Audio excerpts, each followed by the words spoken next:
Well, hello, friends. I'm so glad you came back. The spring split is about to start. I'm LeafX. Spaceman is joining me, and who is that? I don't know. It's Lemon Kimi. Welcome to the show. Hi. Thank you for having me. I looked the wrong way. Okay. I don't think should I be looking into your eyes even though you're not here? Just stare directly. I know. I'm sorry if I used to my surprised. A lot of shenanigans. energy. Good luck with Spaceman, by the way. Hey, man. I have to have good luck with myself, all right? That's my own hurdle I got to clear. So The struggle every day for Spaceman. Man, I got to be me again.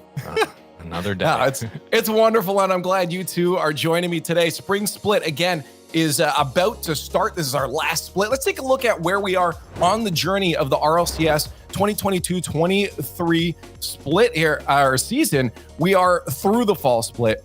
We are through the winter split. Spaceman, we're on to the spring split. This has been such a journey for these teams. It feels honestly like it's gone so fast. What is happening? We just started. I mean, granted, the fall major was last year, but winter's done. Spring is in the air, though the earth says it's still melting. So who knows what's going on? But this is going to be fun, man. I'm excited. We're almost at the end of the season. I love this. They say winter is coming, but it's done. We're in the spring, the flowers are blooming, but we're also coming down to the wire. And since this is the last split before Worlds, huge implications. We'll talk about that in a bit, but you gotta go out with a bang. Yep, we got that, of course, Open Cup Invitational, then onwards to the Major to cap off the spring split. And then, of course, around that corner, the World Championship down in August, but that's still a ways away. We still got to focus, of course, on the matches that are going to be happening during this split. A reminder, this is not the only stream that's going on. We have so many other regions as well. Let's take a look at the weekly schedule, because throughout the week, there's so much Rocket League. Of course, you got First Touch, a podcast, but then we also have so many different regions. You got MENA, you got OCE, NA, EU, all across the world. We have so many different streams. Spaceman, I like this too. Look, it's in local time. Look at that. It is in local. Oh man, we're doing the math. Listen, the caster math is its own nightmare. But yeah, First Touch, of course, on Wednesday. Dazzler was with us on Gamers Without Borders. So the main host is back this week. It's going to be a fun episode. And then following up with the MENA region and then OCE. And we have, again, more Rocket League next week as well. So it's a good time to be back for Rocket League. RLCS is back, baby. Is this enough Rocket League, Lemon? No. Should we pack more in there? It's a full-time job. It's like it's just 9 to 5, Wednesday to Sunday. I don't know how y'all keep up with all this. Yeah, what's crazy is that and I love it, there's so many hardcore fans that watch every single one of these. And if you're not watching it, you're not cool like them. So watch every single one. I'm just saying, okay? Let's take a focus now on this region a bit more here. Let's talk about where we are in the season. Spaceman, we're coming down to the wire. We know that points are important, but how important are they getting to be in this final split?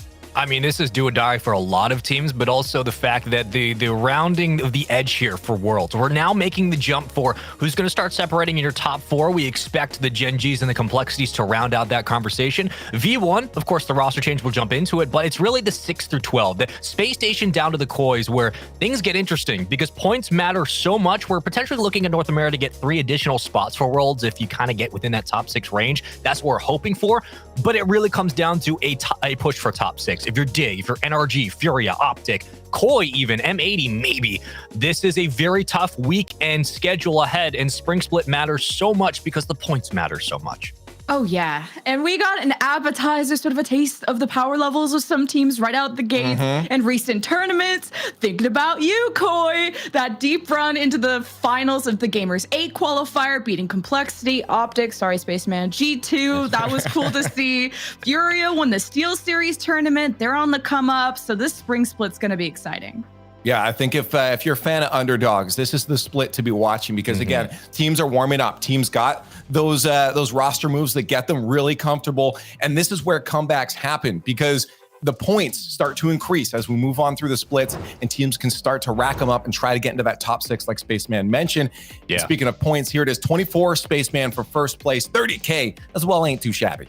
No, it's really good. Listen, this is pretty consistent across the board. If you've been watching the RLCS for a couple of years, this is nothing new, but it is worth mentioning again that the points matter almost more than the money at this point for a lot of teams. And if you're looking at FaZe, they're 2-3 points behind Gen.G, probably going to eclipse them this weekend with how they've been playing. So you got a new number 1 in the region. Everybody else still trying to jostle and fight for spots. 24 points for first, but it divvies on down. And look, if you get within top 8 range, that can help you in the standings. So a lot of young teams and new rosters are going to be looking for a top 8 push here this weekend. Levin, you'd be a fun mechanic if you're a team that knew you could make it to like a major or something. You're like, hey, I got some points. Can I trade it for some of the prize pool equivalent to those points? That's what I'd be doing. Ooh. I'd be making moves behind the scene. But let's take a look at now what we're going to be looking at this weekend, because every single split we change the format, right? Like we move around. We don't like to stay stagnant. It's a big bracket. Oh my god, what am I looking at? This looks complicated, Spaceman. It's got to be. It's not complicated. Listen, if my insane should be locked up somewhere, brain can figure it out, yours can as well. Let's talk about it. Double elim bracket, folks. We're back to standard. And I know that Rocket League players and fans have their own opinions, but double elim is fun because it creates tension and chaos, and that's what we like. Upper brackets, round 1s and quarterfinals are all best of 5. Semifinals and finals are all best of 7. When you go to the lower bracket, rounds 1, 2, and 3 are going to be best of 5s, and quarterfinals and semifinals will be best of 7. So it comes down to essentially standard Rocket League that you've seen for the majority of your entire careers. But when we start getting into the nitty-gritty and as the tournament kicks off really in the lower quarters and up in the upper semis, that's where the games expand and you have an extra one added into the mix and you have to win 4, not 3. So everything's going to get tense and chaotic and fun. It's going to be a fun time, this split. It's going to be really interesting.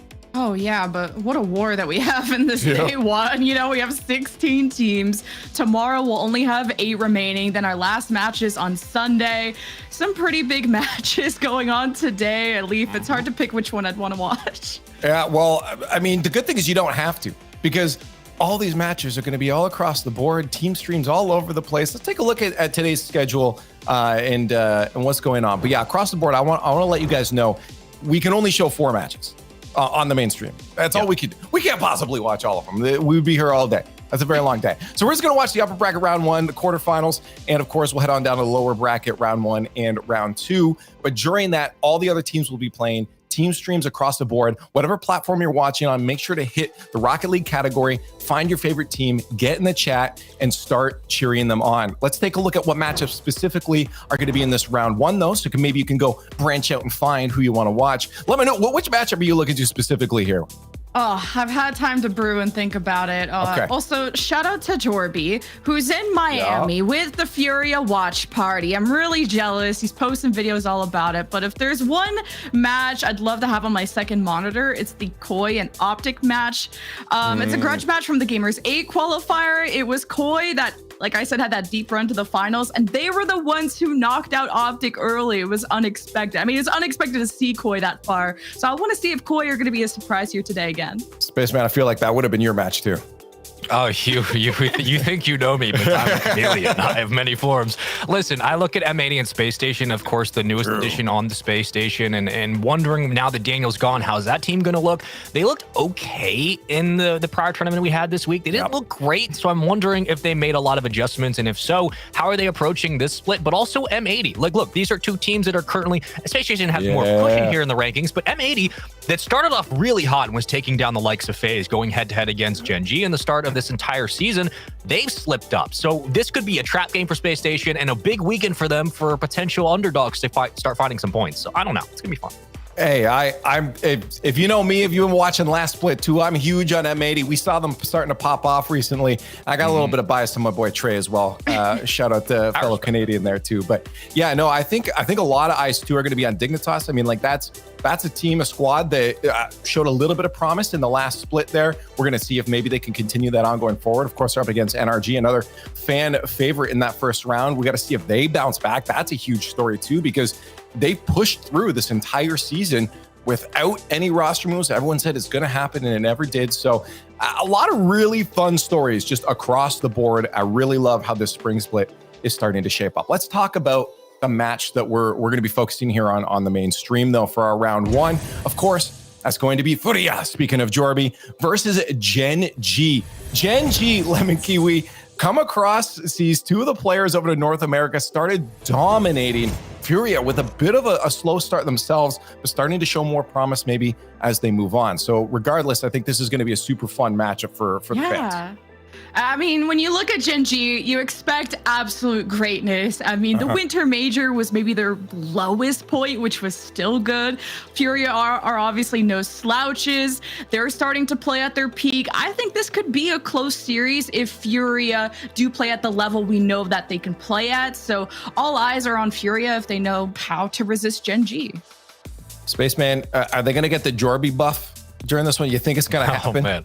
I hope so. That poor kid flew all the way out there. I hope they get the buff for that. But listen, I think that the woes for Gen.G just kind of stem from all the other competition catching up now. Because when Gen.G came to North America, they had them in a chokehold. Kind of similarly to how Complexity, when they went through Trial by Fire back a year ago and they had to fight through top 6 to essentially get their own personality up the check.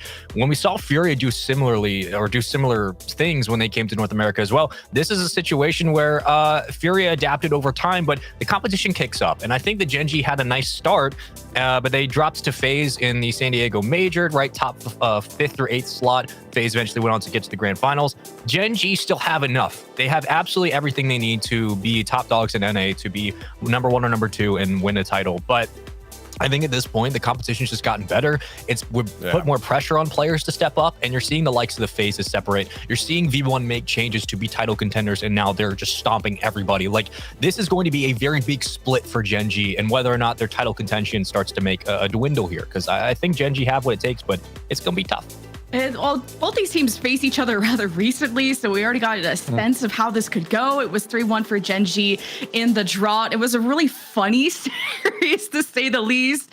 Furia, Yan, a huge pillar in the offensive structure. I think precision was the biggest issue. I mean, Card was blocking his own team's shots in the net. I remember watching that cast, and it was really hilarious. But usually Card sets up Yan for success. So Furia have these hot and cold moments, and sometimes it's entertaining, whatever happens. Okay, well, we got a bit of history here now, chat. So I want to know if you think it's going to go the same way. Hashtags in the chat right now. Hashtag FUR for Furia and hashtag GGM1 in the chat for Gen.G. Of course, Gen.G, a storied team coming over, a wonderful debut. We've said it a million times, but it can't be overstated enough of how fantastic this team set themselves in North America when they came over. But then teams started to maybe figure them out. It looks like, okay, their play style started to get adopted by other teams. You look at FaZe even saying, hey, we're just going to be like Gen.G and start utilizing each other a lot more. So when you get figured out like that, you got to make changes. But you got some of the smartest players on Gen.G. I mean, AppJack, incredibly smart player, great atmosphere across the board for this team. So it's no wonder that they continue to take down teams like Furia, but you'll love to watch Furia on the field, how fast they are, how speedy they are. It's no wonder Jorby gets as hype as he gets. Honestly, it's such an incredibly fun team to watch on the field. But again, as Lemon said, Spaceman, there is that history already with Gen.G. They have Furia's number. They do, and I don't think that we're going to see a different situation here. Listen, when it comes to just on-the-field play and how recency bias, terrible way to have a combo, good way to start one, Gen.G are the better team here. Furia's been making a lot of mistakes. I don't know if it needs to be coaching, evaluation, and whether or not they need to be making differences in the Jorby to be louder. They need Jorby to be louder. I mean, clearly, like, look, the double commits on defense and a lot of the problems that Furia have are self-inflicted. I think Gen.G are just the better team, and they understand the situation they're in, having to fight against FaZe in these splits. I think Gen.G should win this. Well, let's get your prediction on the board then. Lemon, I'm curious if you're alongside him on that. Yeah, I was just going to know, and this follows with my prediction as well, that Gen.G are just one of the most consistent teams in North America. They average first or second. It's hard to bet against them. Like, the only maybe speck on their armor is maybe they had a mediocre or just mid-performance at the last major in San Diego, so maybe trying to redeem themselves from that. But besides that, Gen.G are the favorites here, but we know Furia maybe less consistent in that regard. But like I said, Furia have these high peaks that this could be an extended series. I still am going to bet with Gen.G because how do you not expect them to win? That'll be where my prediction goes. Yeah, I gotta say, we gotta sweep the board on this one for the analysts because I think Gen.G has to be the favorite pick. I mean, especially if it depends if you're going recency bias, it's Gen.G. If you're going with the whole season bias, it's Gen.G. Overall, I just feel like it. If you're going with Jorby bias, then you're on the other side here. But I was gonna pick Furia just to be fun, but you're not a fun guy apparently. So that's fine. Do you want to switch it? No, I'm going to keep Gen.G. I do want to be right to start the split. I'll tail off. I want to be right. Yeah, I don't want to be fun. I want to be right. Yeah, right. We all have our glasses on. We got to be smart and analytical. Push them up. Glasses gang. Let's see where chat's sitting on this one. Before we get the match, we're still getting players in the lobby here. But I still a little bit of faith. You know, it's not a blowout. Hey, Gen.G's the greatest team, but Spaceman, it's pretty favorable. I think this is what I expect. Yeah, it's a pretty favorable split. I mean, I think that, again, Furia is going to be very loud and rightfully so. But when you look at Gen.G and just their dominance, yeah, this is chat's on this one. Chat is on this one today, and I'm proud of them. Well, we got the players all ready to go. Gen.G versus Furia. It's time to get into our round one match. Let me keep you, Spaceman. Take it away. Leaf, you're so handsome. Thank you, production, as always. Welcome into the Spring Split. It's a wonderful time to be here. I'm Spaceman, of course, joined by the one, the wonderful Lemon Kiwi. It's a fun time. Welcome into some RLCS Rocket League, Gen.G and Furia. Let's kick it off. It's going to be a time. Wow. Okay. That's a kickoff. Okay, yeah.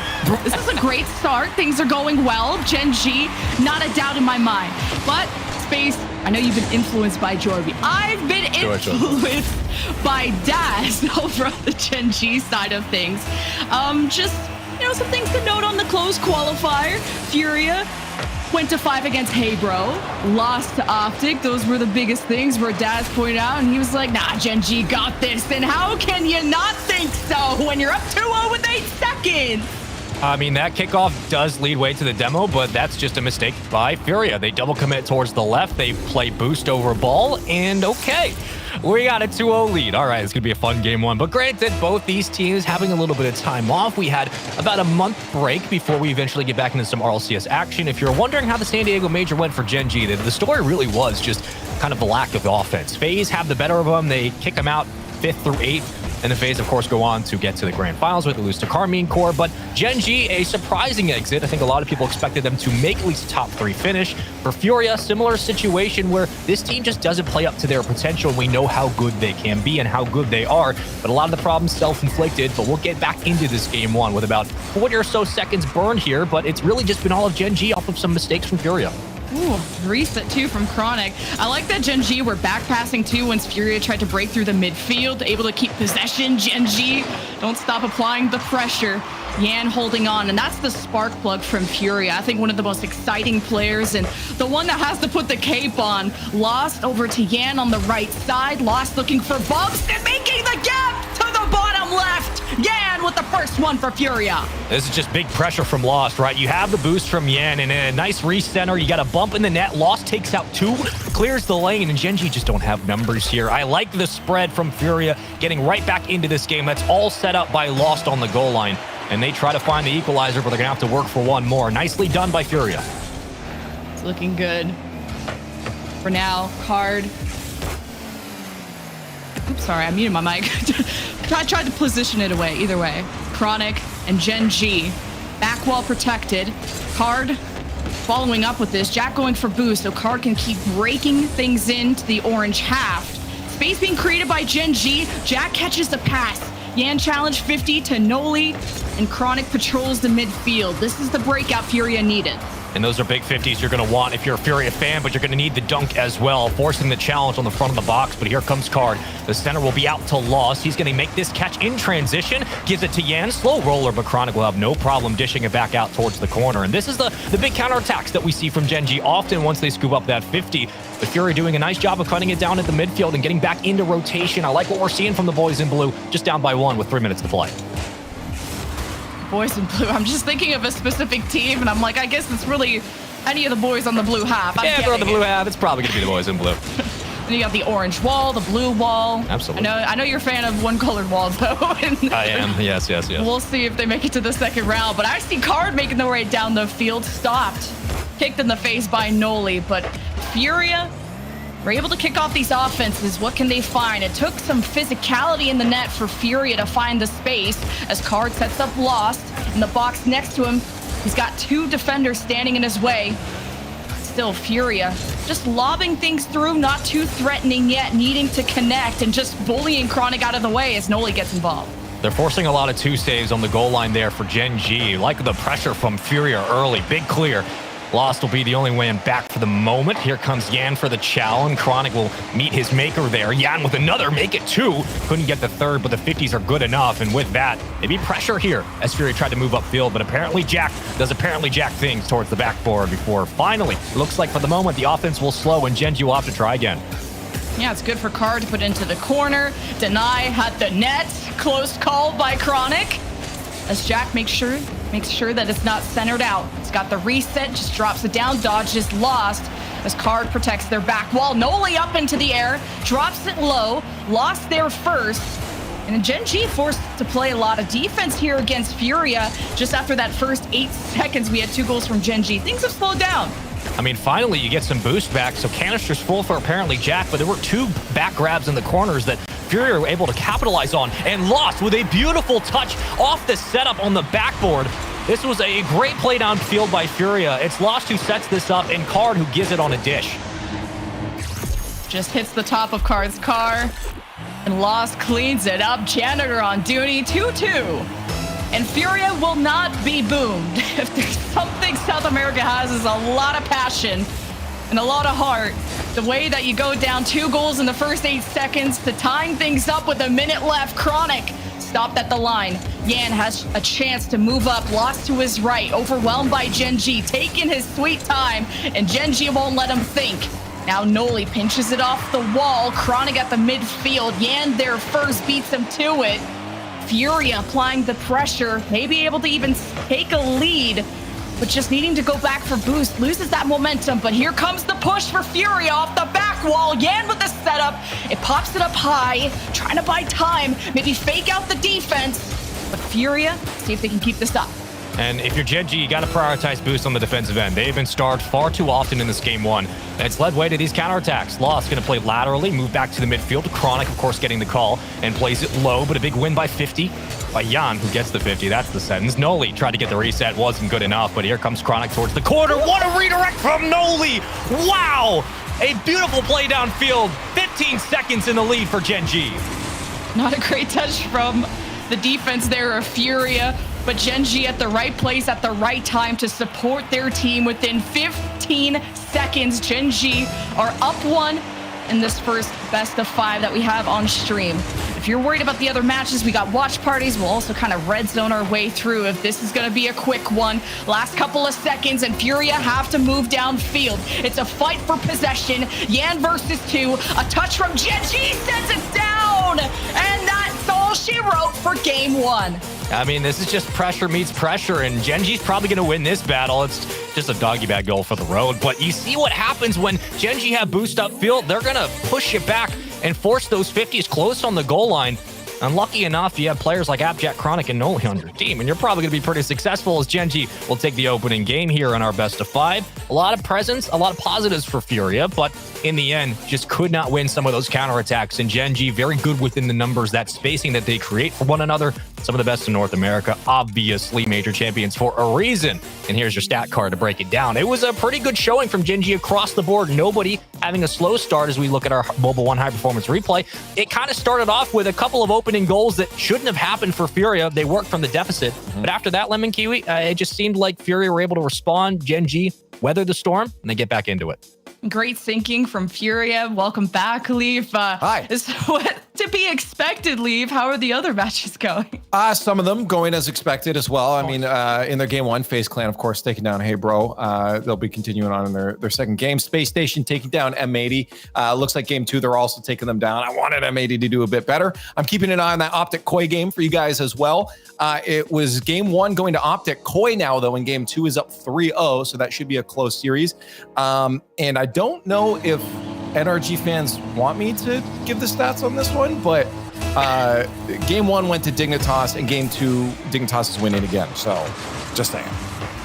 So NRG continues is what you're saying. And Dignitas is, again, one of the, also in the conversation of potentially making a run through the spring split. Could they get to top 6 potential? Sure. Is it going to happen? We don't know. That's why we play the games. But here we go. Into Forbidden Temple for game number 2. For just joining us, welcome in to the start of the spring split. It's been a fun one so far. Gen.G taking the opening game in our best of 5, down 0-1. We'll see how Furia can respond. Lemon Kiwi, it really was the counterattack for Gen.G and how quickly they were finding each other through the space that kind of gave them that game 1 win.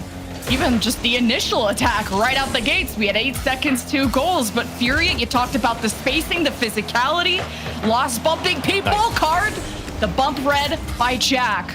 Lost maybe wanting to connect with Card, just like how they passed to each other and were able to read the bounce off the back wall. That was the second goal for Furia. And just right off the kickoff, we've been in the orange end for a solid minute, and Gen.G don't look like they have a clear in sight. Chronic to the ceiling, Card. Second touch from Chronic gets this away from Card as Lost just lobs it in, looking to connect with someone in the box. Double commit from Gen.G, trying to make the space. And this is just good presence and patience here from Gen.G. They're clogging the lanes. They're forcing Furia to take these ISO chows with possession, and they're finding the boost in the back end to help them find these clears. Gen.G doing a phenomenal job of clearing out their own side of the field, and now they can just try to stretch it and fly in onto the play. Noli will get the call, sends it to Jack, but it's a little bit too off on the touch. Chronic with the pop and Card with the 50. So here comes Gen.G through the corner again. Another one off the backboard. Follow up. Take it away. Yan slowing it down. Noli. Oh, Jack onto the pass. Good awareness from Furia. Cleared by Lost. And he's following up. He's got the boost to do so. Jack making sure it's not easy for Furia. Low on boost, though, is Furia, who are now getting demoed as Gen.G take advantage of this moment, but You thought they could when Furia were down bad, but it's Gen.G just keeping possession. We're looking at one shot for Abjack, none for Noli, but Noli is upfield. I thought for a moment he might have awkward touch on that left wheel. Trying to scream it around the net. That's a great shot from Yan in the elbow. Perfect setup from the mid-range with a lot of time on the clock, but here comes Furia. Here comes Furia. They spent a minute in the start of this game pounding this net. And it was a Gen.G defense, some counterattacks trying to drain the boost from Furia. But Gen.G not owning the field like they had the boost, but hey, demoing them like they do. Noli looking for the redirect. Yan still saves it at the goal line. Jack shot a little wide. And Yan, now here comes the counterattack. Nolly's back. He has the back wall read. Nicely done as well. He got a bit of a hunt on the right side of the field. Card tried to take it away. 2 up for Furia, and they will find the clear. Now it's a foot race to the corner. Nolly going to cut it down. Gives it to Abjack on the back flip, but Lost will try to be there for the interception. And with that, again, we see these ISO chows from Furia that have cut down these counterattacks, but yet, with more time to boot, you are looking at Gen.G to create some infield space like they do so often. Looking at those boost meters for the moment, Furia should have enough to be able to find this clear. Gen.G still looking for the first one after they struck early and struck hard, and they're only bleeding and hemorrhaging more as Furia up 2. Bates 1, around 2. Beautiful setup from Yan and the finishing from Lost. That's the Furia you've come to expect. That's what they had been working for the start of this game. Furia up 2-0 as Gen.G will try to find the opening goal for them here in this game, up 1-0 in the series. A nice response from Furia. Keeping it low, Bates 1, Card being a nuisance upfield. Here comes Lost, trying to bully through and make it a 1v3, but a recenter from Card just makes the Furia offense that much more dangerous. All 3 of Furia involved in this play. I love the cycling, but Yan gets out of boost. Card waits for how Noli's gonna drop this. He runs out as well. Furia keep that midfield presence. They bring it back for more. Bumping Chronic out of the way, and Yan still gets it in. 3-0 Furia. It's going to be tough. You watch Gen.G's defense here. They're tracking. They're trying to follow up with Lost. Chronic makes it difficult, but Abjack goes up for the stall. The hand gets pushed away, and Yan punches it through. Nicely done by Furia, putting pressure right on the goal line when Gen.G don't have boost. Ooh. Oh, no. Jack, right off the kickoff? No, Lost has learned his lesson from game 1. Side of the car, baits out the defense, and there's Yan, wanted the second touch, block after block. Gen.G hold on, but how do Furia want to keep them trapped in? They're just gonna have to fall back. Noli to the right, saved by Lost. There haven't been a lot of clean catches at the midfield for Gen.G. Furia are getting numbers up to contest and winning these interceptions. The redirect there from Yan into the corner. Gen.G just trying to poke the ball free, and they will do so, but they give it right back into Furia's possession.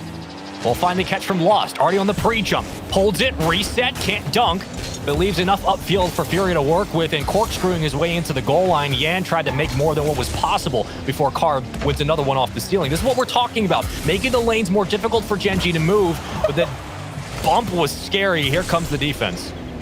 A Jack bump was intense. 39 seconds, though. We haven't seen anything from Gen.G despite the 4-2 victory in game 1.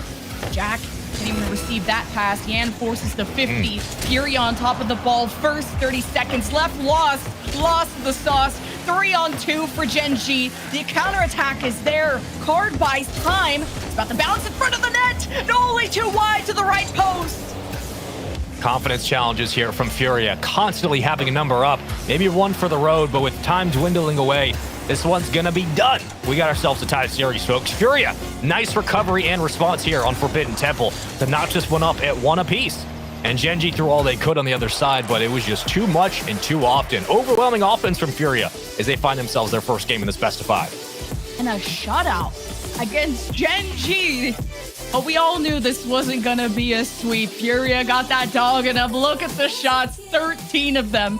Furia held Gen.G at bay for what, a minute or two right out the gates. Yeah. And of course they converted on that opportunity. Yan almost a hat trick. He's a star in this game. 13-9 here in shot counts for Furia versus Gen.G, but it also means that while this one's going on, of course, other games are happening as well. We got more series. Leaf, I know you got eyeballs everywhere. Want? You only got 2 of them. Why? Tell me. I got 4 today. Yeah, we're looking at potential 3-0s in this round one. Kind of expected. I mean, FaZe Clan over Hey Bro, Space Station over M80, Complexity over 0-1, version 1. Even though Shopify kept them to overtime in game 1, that was actually pretty close. You expect that roster to just stomp. But yeah, potential 3-0 now for version 1. They're on match point. G2 as well over Sup. Optic and Koi now 1-1 in their series. Dignitas and NRG also 1-1 in their series. I mean, so you're saying it's going to be a little bit of a fast day, but also some could get interesting, which is why we have a 1-1 series on our hands here, Leaf, because we want to give the fans something to watch and not just speed run through this. But I like that. Look, we're back to standard Rocket League. It's always going to be weird on day ones. You just got to escape to the weekend. That's where things get really interesting. Of course, best of 7's coming up, but all for today, best of 5s. Back into it, into game 3, a tied series 1-1. Lemon Kiwi, it seems like Gen.G have been struggling on the offensive side of the ball, but it's really been the defense at midfield from Furia constantly taking away opportunities that have stood out so far in this series for me. I think the Gen.G offense potential was there. Apparently Jack, I mean, the chat has all kinds of names that I'm learning about. Apparently Jack, apparently Cracked, apparently all kinds of stuff. So depends how he's performing on the day. But speaking of Jack, I think that offense potential was there. He's even bumping people into the net in game 2.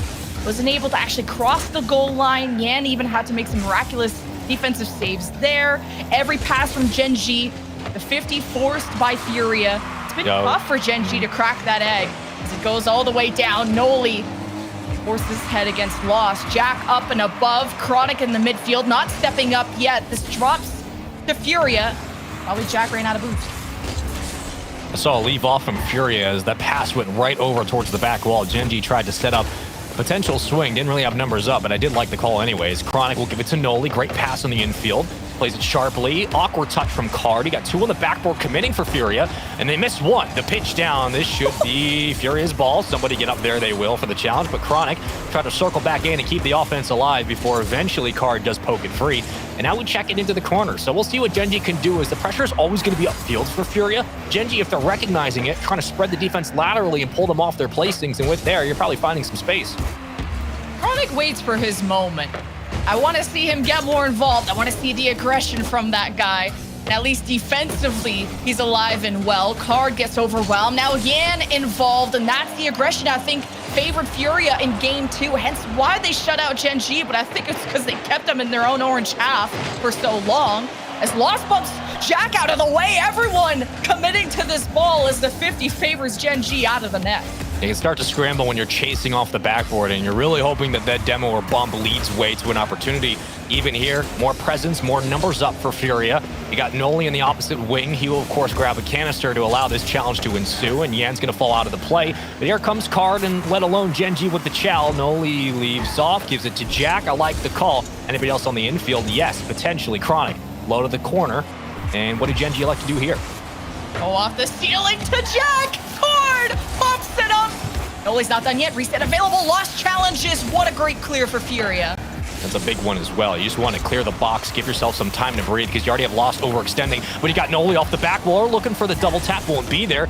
Resources here for Furia. They should have no problem trying to clear this to Yan. They'll do so, and he escapes free. Nicely done by Furia. Oh, Yan centering out the ball. What? Another defensive challenge from Noli, but you're not out of the woods if you're Gen.G.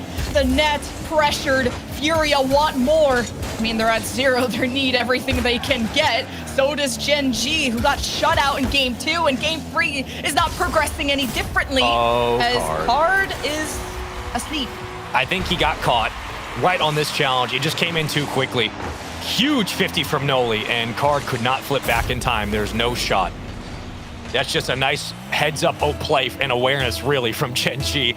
And that's what they'll bring you time and time again. When you're starting to get kind of that mid-weight fight at midfield, when it's a tug of war, essentially, that's where Gen.G are at their most dangerous. They can just pull up from a shot or win a big 50. They clears lane and gives them an opportunity. A 1-0 lead for Gen.G. An unexpected presence for Furia. Now, how do they respond? I'm gonna say Noli is probably becoming one of my favorite players on Gen.G. The way that the defensive plays, the offensive plays, and how he syncs up with Jack. Now they're both dead. This is why I don't talk about it anyway. So Furia with the double demo, keeping the orange half theirs, going through the left side. Yan a bit too far forward. Card misses that too. So Gen.G wait for their moment to punish that. Yan can't cut through. Card in the midfield, 50 by Noli. Gen.G still can't break out and low on boost. Noli grabs 100, tries to make space, but so far, Gen.G wasting time is actually favoring them.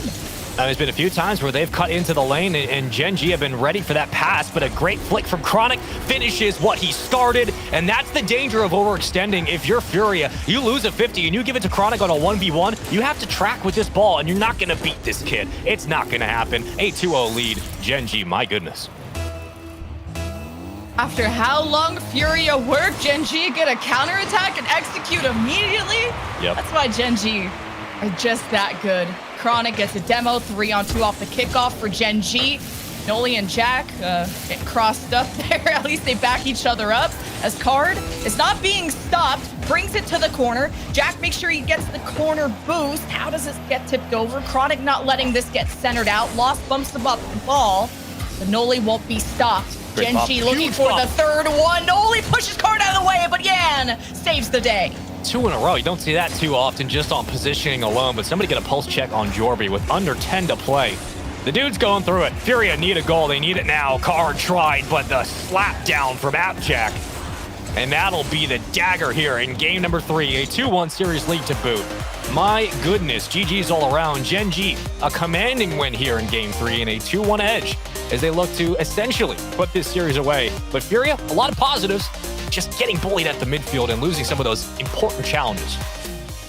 Well, the offense was definitely there from Furia, but Gen.G read it well. Furia just going through that left side, stop after the left post. Not a lot of utilization of the back wall like they did in game 1. It was a lot of syncing up from Card there. As we'll bring back Leaf. I know he wants to be on break so bad.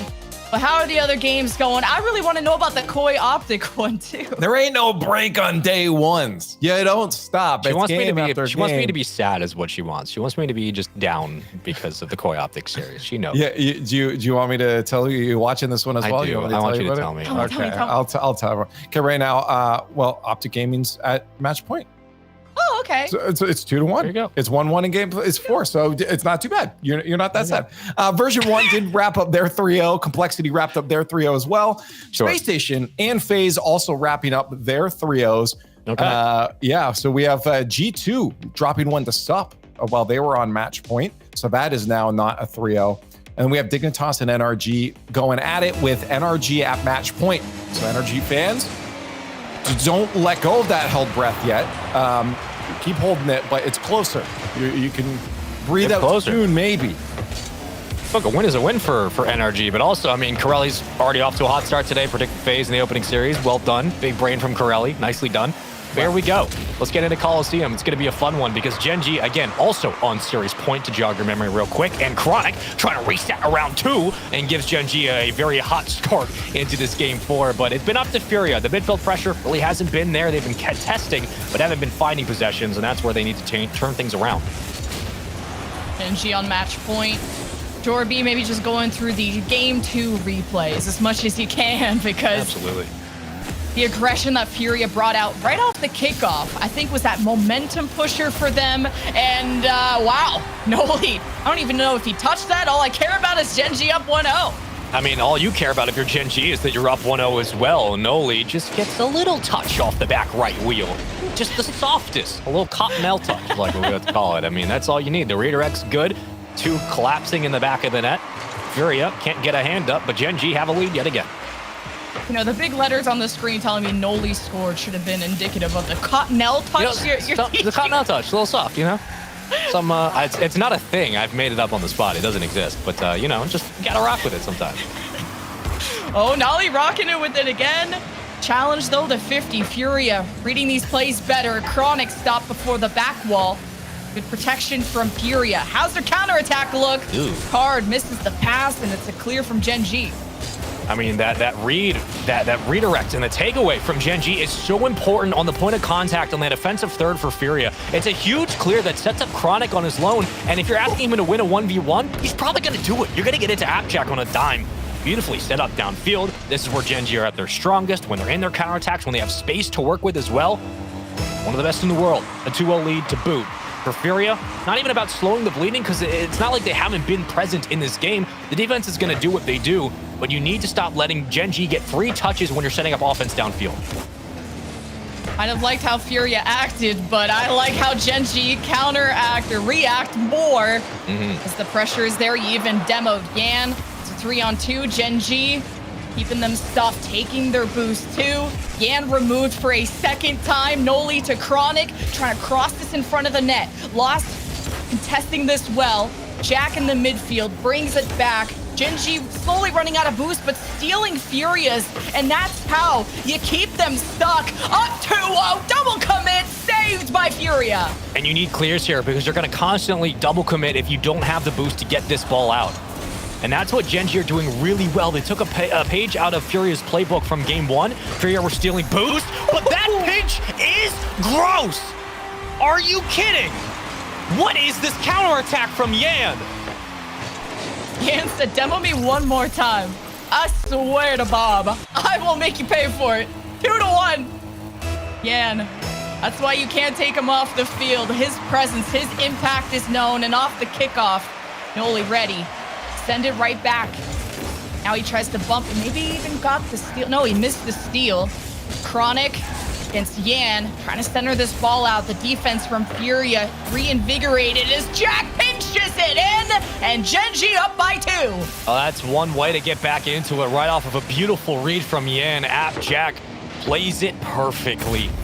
Stabilizes with the boost, gets back down quickly, makes that read, follows the trajectory of the pass. Okay, Gen.G, I see what you're putting down, and we're picking it up. Chronic off the kickoff, deletes card. Advantage in power play here for Gen.G. A lot of physicality from Gen.G to just keep Furia in their place, but they're alive and well. Card up to the ceiling, reset available up to the back wall, contested by Gen.G. Back and forth, back pass to Yan, to Card, to the front. It's soft, it's lobbed, and Jack reads it like a book. How do you make the space? 2 of Furia stand in that left lane. And speaking of 2, Furia need 2 in this second half. 2-goal lead. 148 to play. Jack, huge clear to Chronic. He should be there, but no, I thought Lost might get a hand up. Doesn't even matter. 4-1. Gen.G punishing downfield. Jack has been that setup guy in multiple occasions, even in the shutout game in game 2. Where Gen.G didn't get anything done, Jack was there. He's always making a play, but Furia's defense were one step ahead in that, and now they're one step behind. 4-1, and match point for Gen.G, and this is too wide with the open net. Furia, precision was an issue in the tournaments that led before this. They came out swinging out the gates. How do they clean this up, though? It's Lost versus Jack, and Gen.G get out. I mean, that is, granted, maybe not the easiest shot in the world, but one you need to get back, a placement problem that has been plaguing Furia. We'll wait to see if this one continues, because as of now, that 3-goal lead is held, and it is held for a very, very overwhelming amount of time if you're Furia. Through the corner. You got Noli in midfield. Yan stabilizing. He's going to lose out in the boost game, but wins on the 50 regardless. Jack will just play it low. And Nolly gets the clear. Everyone commits up. You can't blame him. Furia have to press. But that is just a brutal way to go downfield. Every time you're thinking Furia's making progress, right? Whether it's a goal or a good push offensively, it's just an immediate counterattack from Gen.G that essentially kills what was all of good progress. 30-ish seconds to play here. Furia need to find a goal, and they need it now.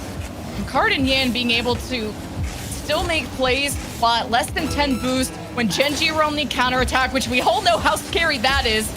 Good to see that this is only 4-1. But with 30 seconds remaining, you got an open net, and Jack doesn't miss those. 5-1 Gen.G. That's the nail in the coffin so far for this series. A 3-1 win it will be here in Game 4. The 5-1 scoreline might be the only one that matters here. Gen.G, dominant control after that Game 1, and I'm being told that NRG won their series. So that means the curse has been lifted and the dynasty's cemented. NRG are back, baby. We're going to champ. Well, I don't know about that. 17 seconds to go. Furia, a really good fight in this one, but just the adjustments made at the midfield and the pressure from the offense, too much, as Gen.G will close it out. Even Yan can't shoot from in the box. The defenders just in the way. It's 1 goal for Furia in the past 2 games.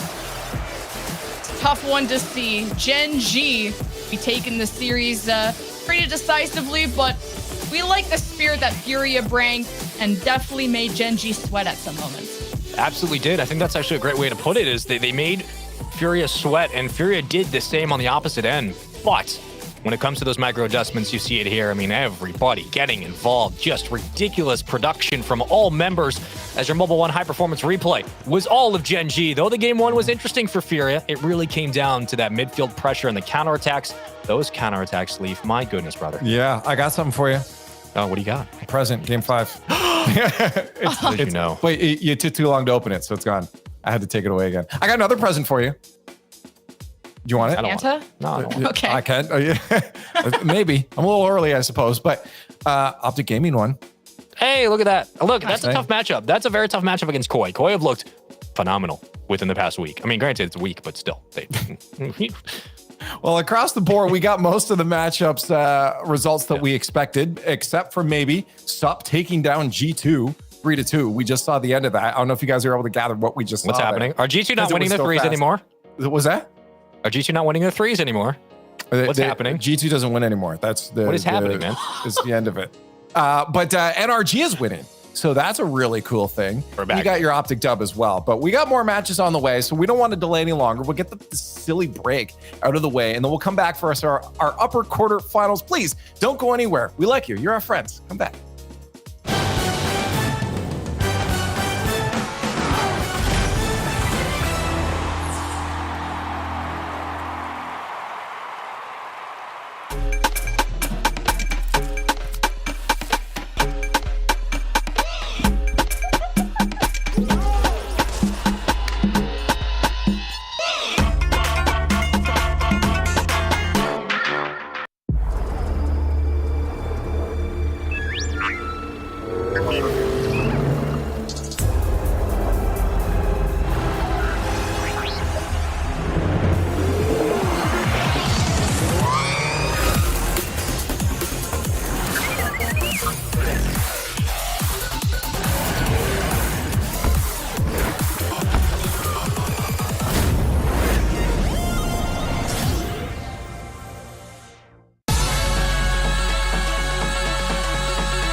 We needed to make a change because it's not a secret we were doing really bad. We went 0-3 in multiple regionals. Sosa and Cheese just fell into our lap. Their org dropped them. They were free agents, and we're all really good friends, and we know we could do really well together, and I'm just really happy to have a team full of motivated players. He needs to what a shot. Gyro gets all the way around the backside, takes the lead with 12 seconds.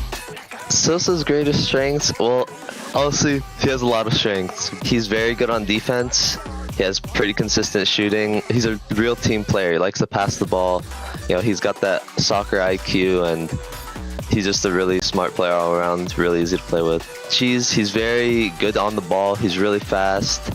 And honestly, he's just a goofball, bro. I love Cheese, so they're both really good teammates. And Strange and do anything, and getting those bumps and that positioning is going to open it up for Cheese. What do I bring to the team? Well, I'll tell you, I feel like I bring consistency, maybe. I don't really know how to. I don't really want to gas myself up, but I think I'm just a really good team player, and I think I know how to set up and make my teammates look good. Too high on them, but hold on. How about the double tap from Gyro to kick things off for Koi? I've been in the lab. I mean, I've been putting in about 90 to 100 hours past 2, which is slightly above the average of a Rocket League pro. I've really been grinding a lot. My mechanics have been getting better. Honestly, with the new team, the main thing we were focusing on was teamwork. As we've seen with Gen.G, Carmine Core, all of them obviously individually great players, but teamwork is the #1 key to success, and I think it's starting to shine this year. Gyro, that presents a problem. Here's the pass. Gyro buffed it through off the post, and Koi take game 1.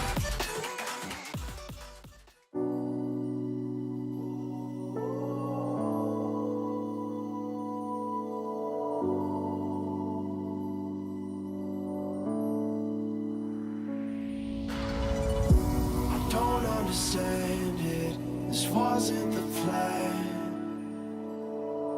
Don't wanna demand it, I've done what I can. And I never mentioned the times you were rude. And I never mentioned when you hid the truth. Scared to lose it all, I won't stand a chance. And I don't wanna fake it. What if I can't walk away? You got me saying away. Hoping I don't make the same mistake.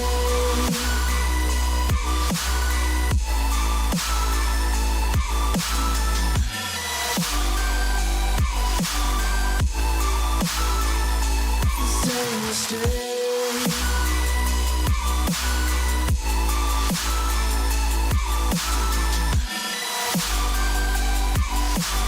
Hoping I don't make the same mistake.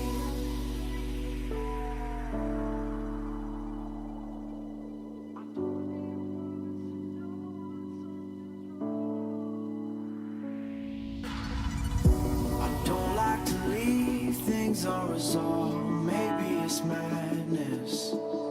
I'm begging you, please pick up the call. You're causing me damage.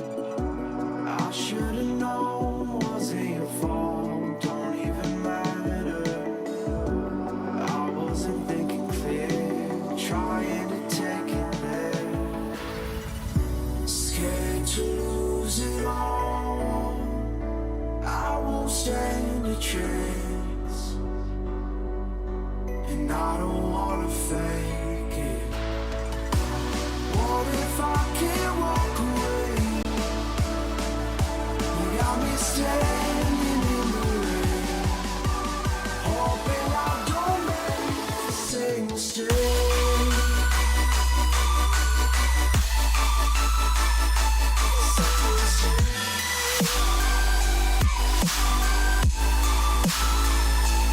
Same mistake.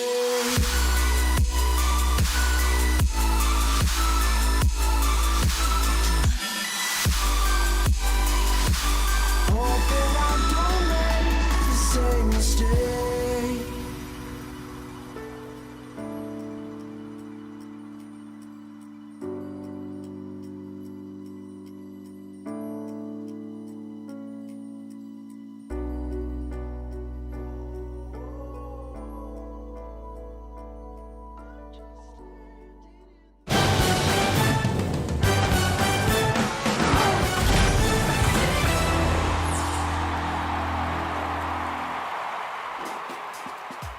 Welcome back to the Rocket League Championship Series. I'm Lee Fex, and I'm here with the Spring Split, my friends Lemon Kiwi and Spaceman, and a lot of fun Rocket League coming your way. We're 1 match down out of the 4 we're doing on day 1 here at the start of our Spring Split. Spaceman, it was a good, exciting start. Well, for some, there was some 3-0s, but a couple of these matches were good. You were a little shocked to hear about that G2 match. Who got reverse swept? What is your name? G2? What happened? How are we starting? How are we starting spring off with a reverse sweep? Listen, that just means good things are coming in the pipeline. But here you go. Here's your bracket. Here's how things look. Honestly, pretty standard look. A lot of 3-0s, a couple 3-1s. Nothing too unpredictable other than the G2 series, and I think that's a good sign of things to come. Yeah, I know you guys, Lemon Kiwi, had your eye on that Optic Koi. I know you brought it up, Lemon, but which one for Optic Koi were you predicting? Okay, prediction. Okay, if I'm gonna cast with Spaceman, I can't predict against Optic. He's gonna hate. So you were thinking, but Koi. Man, listen. But Koi, one of the lower core. I mean, it is crew battles, but you know. Listen, I've been on the Koi/Rogue train for far too many years. I passed that now. I have evolved. All right, I'm not doing that anymore. They have their own thing now. But look, that's a good midweight matchup right there. Optic a lot to prove in this split. Koi surprising a lot of people. We'll see what Optic can do if they try to make a run. Yeah, no, that was again. I think for the beginning, I was hoping a little bit more from MA80 specifically against Space Station. It didn't look pretty, in all honesty. Yeah. It was a 3-1, then a 5-1. It was only a 1-0 in the third match, but it was a 3-0 sweep regardless, with a lot of goals on the side of SSG. Spaceman. I just, again, I love those strong underdog teams, and we saw consistency from N80, but that was not to be. And I thought against the roster that Space Station now has, losing their star player Daniel, this would have been a chance for M80 to bounce on, but they couldn't. Yeah, I agree with you. I think that's exactly what a lot of people were expecting. Granted, you might still pick SSG in the matchup, but M80, who had looked, again, it's not like the results have come from nowhere. This was a team that was taking down the top 4 in NA pretty consistently in scrims, but also just going head-to-head and toe-to-toe with them when it came to our actual regional matchups. So I'm surprised that it was a 3-0, but when we're looking at the upper quarterfinals list as it divvies on down, nothing is surprising about this other than obviously SUP being in over G2, but that's like the top 6 in NA. Like, this is the conversation we're going to be having for the majority of the split and rounding out towards champs. These are the best teams you're going to see, and it'll be fun to see how this evolves over time, but we're kind of in the midst of normal Rocket League here. Yeah, because then those teams move on into the quarterfinals. A reminder that we have team streams going on across the board. Hit the Rocket League category, find your favorite team, and go cheer for them in the chat. Or you can hang it out with us. We'll be showcasing a few matches, but we can't possibly watch all of them. We'll talk about a couple other ones here before we get into the one we're focusing on, which will be Gen.G and NRG. But SUP Optic Gaming, I wonder how you're feeling now, Spaceman, with Optic against them, because or SUP against Optic, because they just took down G2. Yeah, I mean, look, SUP is a really good squad. I think this series is more about, just in terms of just the intangibles, what Optic bring to the table if they're not in their own head. We know that Optic fundamentally have cleaned up a lot from the winter split. They did not have a good showing. They were very vocal about it on Twitter. The coach was holding them accountable as well. This is a team that fundamentally better than SUP when it comes to the individual creativity, better than SUP. And they've been showing it as of late when they qualified and then through GWB. But sometimes Optic gets in their own head and they just end up not plugging in their controller some days. And then you're wondering, where is this team? Why are they not showing up? So this is a chance for Optic to prove a lot of people wrong. But for SUP, they could be a dark horse. They absolutely could. And they're very good. Oh, yeah. I kept my eye on SUP because, I'm the new kid here. I watch a lot of CRL. I cast CRL, and Money comes from one of the best CRL teams of Fisher. And when I saw Money on this roster, I know, when I remember someone's name, I know how many cringy takes I've said, he's got the money shot. You know how many times I've said that? A lot, because Money puts up the goals. So I think SUP is definitely that dark horse team. But Optic are on the come up, so I'm not worried, Space. Yeah. Don't worry, I got you. Oh, thank you. Well, let's talk about the match we're going to showcase here. It's going to be a battle of the G's. It's NRG versus Gen.G. We got OGs across the board on these rosters. This is going to be a good matchup. We just watched Lemon Gen.G move their way into the upper bracket quarterfinals here against Furia. We're given a little bit of a challenge, but we also know that NRG isn't quite what they used to be. Yeah, NRG, didn't make the winter major. They're still making top 8s, even at Worlds. They went from winning these championships to needing to get back to their prime. So I think they're on that come up, but Gen.G on the day looks so good, especially Noli, especially Jack. Noli, that flex player, that defense, offense, whatever, but Jack's offense is next level. Gen.G had a very dominant win, I gotta say. Like, they had one shutout game, but I'm looking at Gen.G winning this. Well, let's get chat in on this one, because I want to know what I already see hashtags coming up in chat.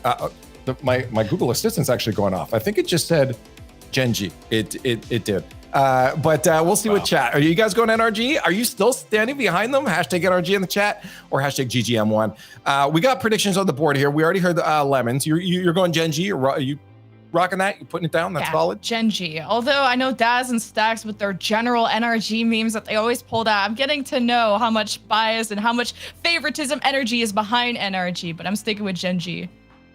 Okay. What about you, Space? I want you to take a swing. What do you think I'm going to say?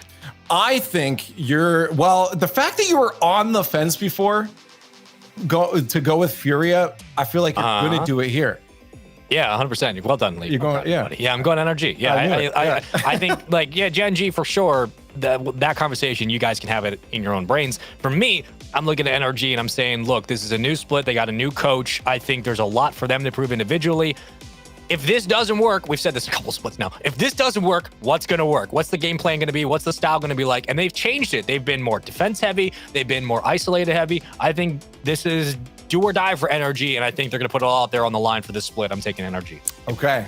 Would I love to see them take it? Absolutely. Do I think they're going to take it? Absolutely not. Put me with Lemon because I think she's got it on this one. I mean, we've seen. That's fine. I'll be the NRG guy. Someone's got to do it, right? Do it. The more that we vote for them, the worse they're going to do. Wow, chat is still holding on to that hopium.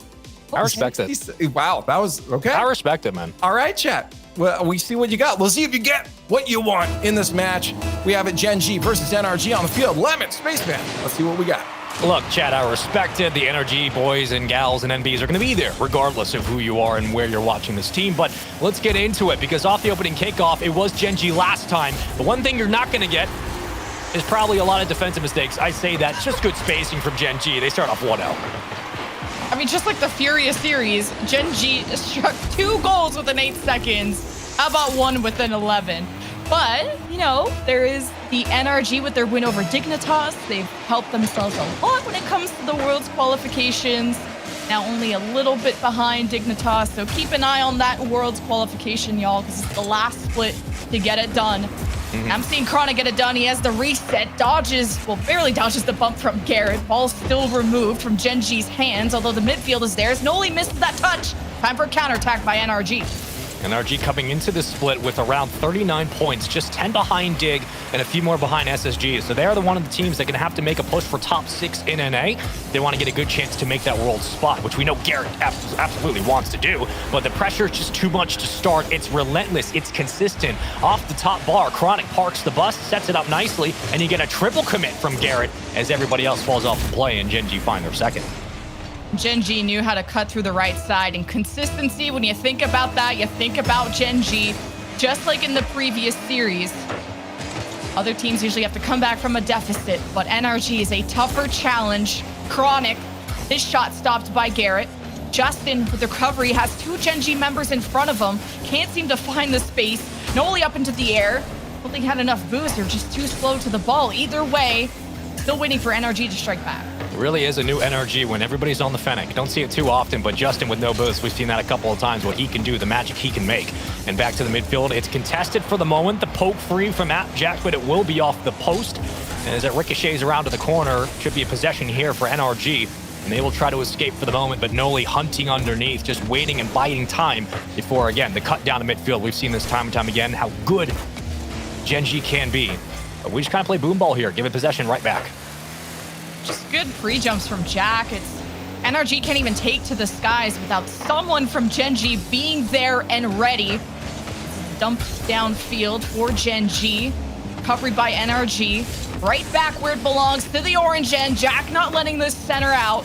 It's corner control for Gen.G. Garrett from the midfield steps up to take a shot. Saved by Noli. Now quickly the counterattack blossoms on the other end as well. You get 1 save and immediate clear. Gen.G doing what they do best, and NRG now trying to slow the roll here on defense. Big clear from Justin, and Noli comes up for the challenge. Justin follows through with no boost, keeps the play alive, wins the corner. Garrett's in rotation, Squishy with him. You can combine here if you need to. Numbers are up, the press begins. Gen.G looking for the infield pass as Appjack pops it high.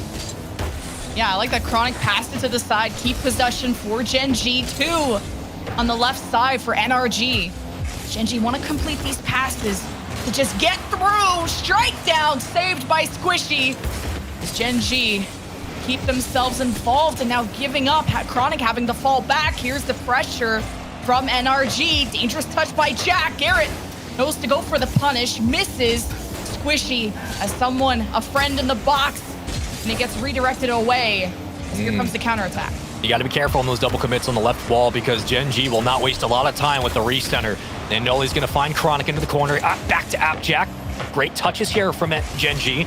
And looking for the double tap, but it won't be there. Nice backboard defense from NRG. Again, the pop-ups are tough. You're burning a lot of boost if you're NRG to clear this away. Luckily, you've gotten both back pads, and with those 2 demos from Squishy, the power play begins. NRG try to push up field, but Appjack cuts it down. Double demos from NRG, but as they come up, they stand tall, and Gen.G find an open net.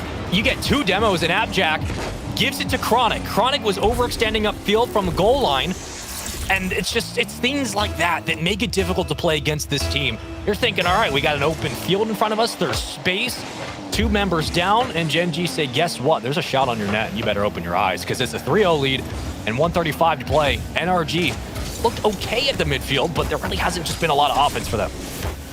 Jack winning these 50s helps Gen.G just have so many more opportunities. Now Chronic catches this. Noli, didn't want to go steal the corner boost, but NRG chasing this down. Jack is going to need some assistance. He's just getting bullied and shoved around. Garrett steals that back. Squishy flicks it above. Justin in the corner. Garrett in the box. Jack getting hit in the net. Garrett for the cleanup. Chronic saves again. And Noli wants to get this out. I mean, how many times are we going to see the last member back for NRG lose a 50, miss on the touch? Big whiff from Chronic, but free space here for Gen.G. And they'll leave on a slow floater back to the center box, but Garrett tries to escape upfield. Justin will stay for the moment. Back flips into the corner. He had 40 seconds. It's a bit of time, not much. That help from Gen.G might give Justin an opportunity to clear through, but nobody else is pushed up. There's not a lot of pressure here. Finally, Squishy makes his move and immediately taken away. Every time NRG have something upfield, it's countered and pushed back out. The ball is clear, and Gen.G have all the space to close this one out. NRG were low on boost, had to stabilize the counterattack from Gen.G. Do you really need more? You're up 3-0. Jack almost got the pass, tipped up by the defense. Squishy just needs to get, not needs to, but wants to get one. Just so this big old donut from NRG is not sticking out on your screen. Gen.G came in swinging for the fences and hit a home run in game 1.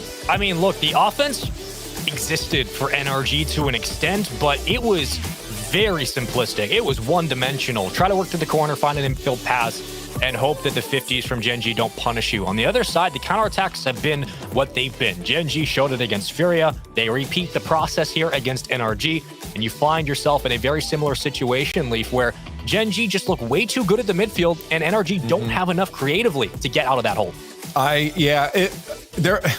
It sucks because again, I think as most of us, we'd love to see NRG back to form, but sometimes some of the plays I watch and I'm like, who's playing right now? Do they know where they're going? But then sometimes they have great plays, right? It looks like it's there. But again, as I mentioned before this, it's not overly confidence building. I want them to win, and hopefully they can turn it around. You know, they're smart players, but Gen.G, they are also very smart players that know how to adjust throughout a series. So if NRG does kick back, this could be still Gen.G's game because they'll adjust for sure. I'll give you a quick update. I'm sure you'll be looking for those right now. What's going on, bud? FaZe Clan did take down Space Station in their game 1. And we also have, or not surprisingly, and Complexity taking down Version 1. Version 1 is a roster, again, I think this may be taking some time, but that's a powerhouse roster, if you think about it, that's not completely delivering, I think, on their potential yet. It's going to take time for sure. Like, we got a taste of it during the crew battles this week. Granted, it's different than a straight best of 5 of traditional RLCS gameplay, but that is a team that's probably going to be competing with FaZe Clan for number 1 in NA pretty quickly. Like, FaZe should be favorites to make a grand finals appearance here this weekend. Gen.G trying to get back to form there. Top 3 in NA. You could be arguing Gen.G, FaZe, and V1 not in that order, but that's the talent we have currently in this region, and how good it's going to get throughout this entire spring split, it's yet to be seen, but I'm excited to watch it unfold. Into game number 2 on Forbidden Temple, NRG desperately looking for their first goal here in the series before Gen.G try to strike hot on the other side. NRG fans are chilling. No longer chilling. No, they're not. No. Okay, the first goal for Gen.G took 11 seconds in the last game. This one, a little bit more than 30. Oh, that pass to Jack to the left corner. I was going to say before that happened, NRG fans are chilling because in the Dignitas game, they got shut out Deja Vu 3-0 by Dignitas, but then came back to win the next 3. Yeah, it took 2 overtimes, but a win's a win. But how do NRG get their first goal? It's a redirect from the midfield. Disgusting 1-1 tie. Nice little introduction to the RLCS there. A great job on the cast to curse, but it gives it one right back. Love it. Welcome in. And guess what? NRG have their first goal of the series. Everybody, get the hopium back out. We're back, baby. NRG is back into this game. And maybe that's a sign of things to come, right? The offense, a little bit more lenient at the midfield, but suddenly a poke free and a goal there by Squishy.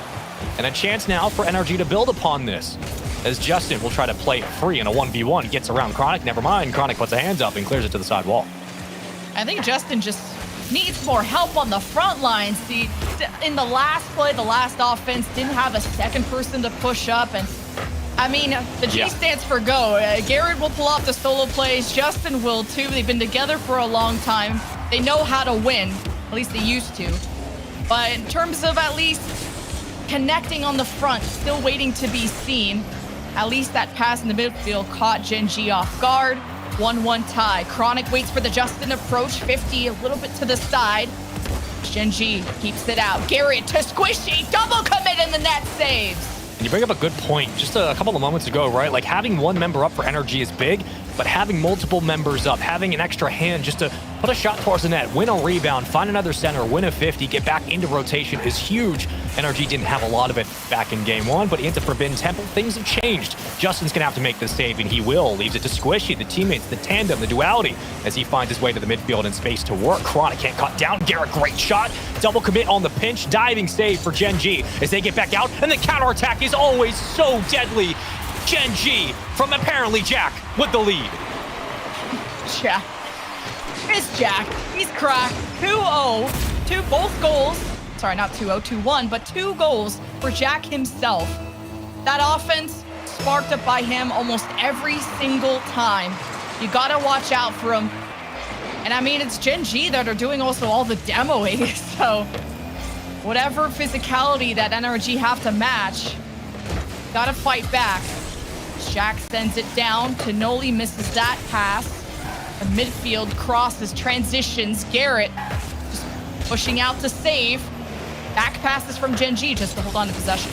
Every time NRG move upfield, they're hitting them with a draw 4, and Gen.G's like, yeah, Uno reverse. How do you feel about that now? Because the counterattacks have been just disgusting, and if this is a sign of things to come for Gen.G this weekend, I'd be scared if I'm every team in North America. Double commit. There's the save towards the ceiling. Appjack still roaming. Noli threatening, and the press still up for Gen.G. Here comes Chronic flying into the play, but the NRG will get it back out to Squishy, who just leaves it back into the play. You need to keep numbers up here. Garrett and Justin at the fallback for boost, uninvolved. The Squishy had to buy time, now cycling, rotating forward. Is Garrett and friends that want to hold on to this momentum up in the air. Justin at least wants to move Chronic out of the way, bump him out. Squishy with a box set up, no one there to connect. At least you're having this more forward positioning from NRG to try to get these passes through the gaps of Gen.G. But with 90 seconds remaining, Gen.G are only up by 1. And here's the pressure that NRG were looking for in game 1. They didn't have, right? A couple of misses on the defensive end through the corner for Gen.G, but they're keeping the defense at bay. They're forcing that respect on the goal line. That demo's huge. Now you just have to find the clear. Squishy can't get it out. The demo from Appjack clears lane, and Chronic finds the goal. I said watch out for Jack, not because you have to demo him. He's demoing you. Misses that, goes towards the net, takes it out. Red carpet right to the net. 3-1. Just when you thought you were in the shadow of Gen.G, they just keep on running past you. As NRG had a quick answer at the start of this first half. Nothing yet. Garrett dropped down. Really good setup, but better read by Gen.G to get there before the pass could. Garrett looking for the corner bounce. Chronic redirects it. Justin keeps it in the orange half. But Gen.G's defense is just a step ahead of NRG. NRG just have to step forward and bully their way through. Garrett to the back wall. No one there to react. The defense has met the challenge for Gen.G, but they haven't had to work overtime to clear the ball away. Maybe a minute. Squishy was looking for the triple tap. There it is. Almost close enough. NRG start to press. They have to keep this one alive to Squishy. The pass, the shot. NRG down by 1. The patience, the delay, to see if the defense was gonna make a mistake. That, we're waiting for his friend to get out of the right place at the right time. Usually, you don't have time to think about that, but they did, and NRG keep themselves within 1 with 31 seconds left. Garrett and Justin lead that charge. Besties for life, but Squishy there, third man back, rotates in. Garrett waits. How Gen.G reacts up on the wall. NRG putting a stop to Gen.G. Now it's the fight Squishy needs to do, but just can't seem to really form a threatening presence. Hold on, you might need a power friendship to get this one possible. Squishy falls off, Noli trying to clear it to the corner. It's gonna bounce sharply. Garrett on the center, very, very strong pinch at that. And it will touch. It looks promising, but it just won't be there. Close in the end, but not close enough. A 2-0 lead now. A 3-2 victory on Forbidden Temple. Gen.G are on series point, and NRG still trying to fight back. Both goals for Jack, both goals for Justin. Chronic with 1. Yeah, just, I think we already spoke about it for NRG's offense. They have a good setup.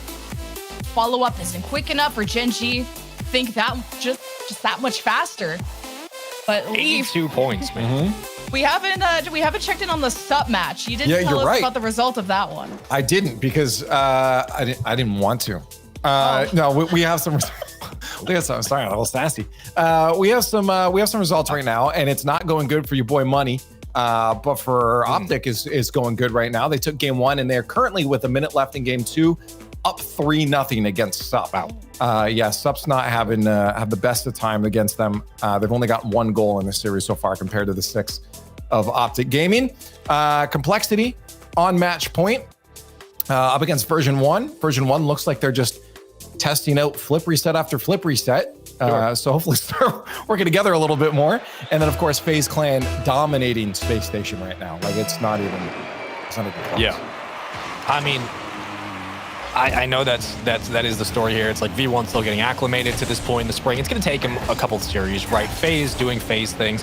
The standout for me is Garrett G, of course, being very recently and for a long, prolonged period of time, which is the same way of saying that sentence twice, the best player on NRG as of late, and he had 82 points in that last game. So clearly the offense needs to get him more involved.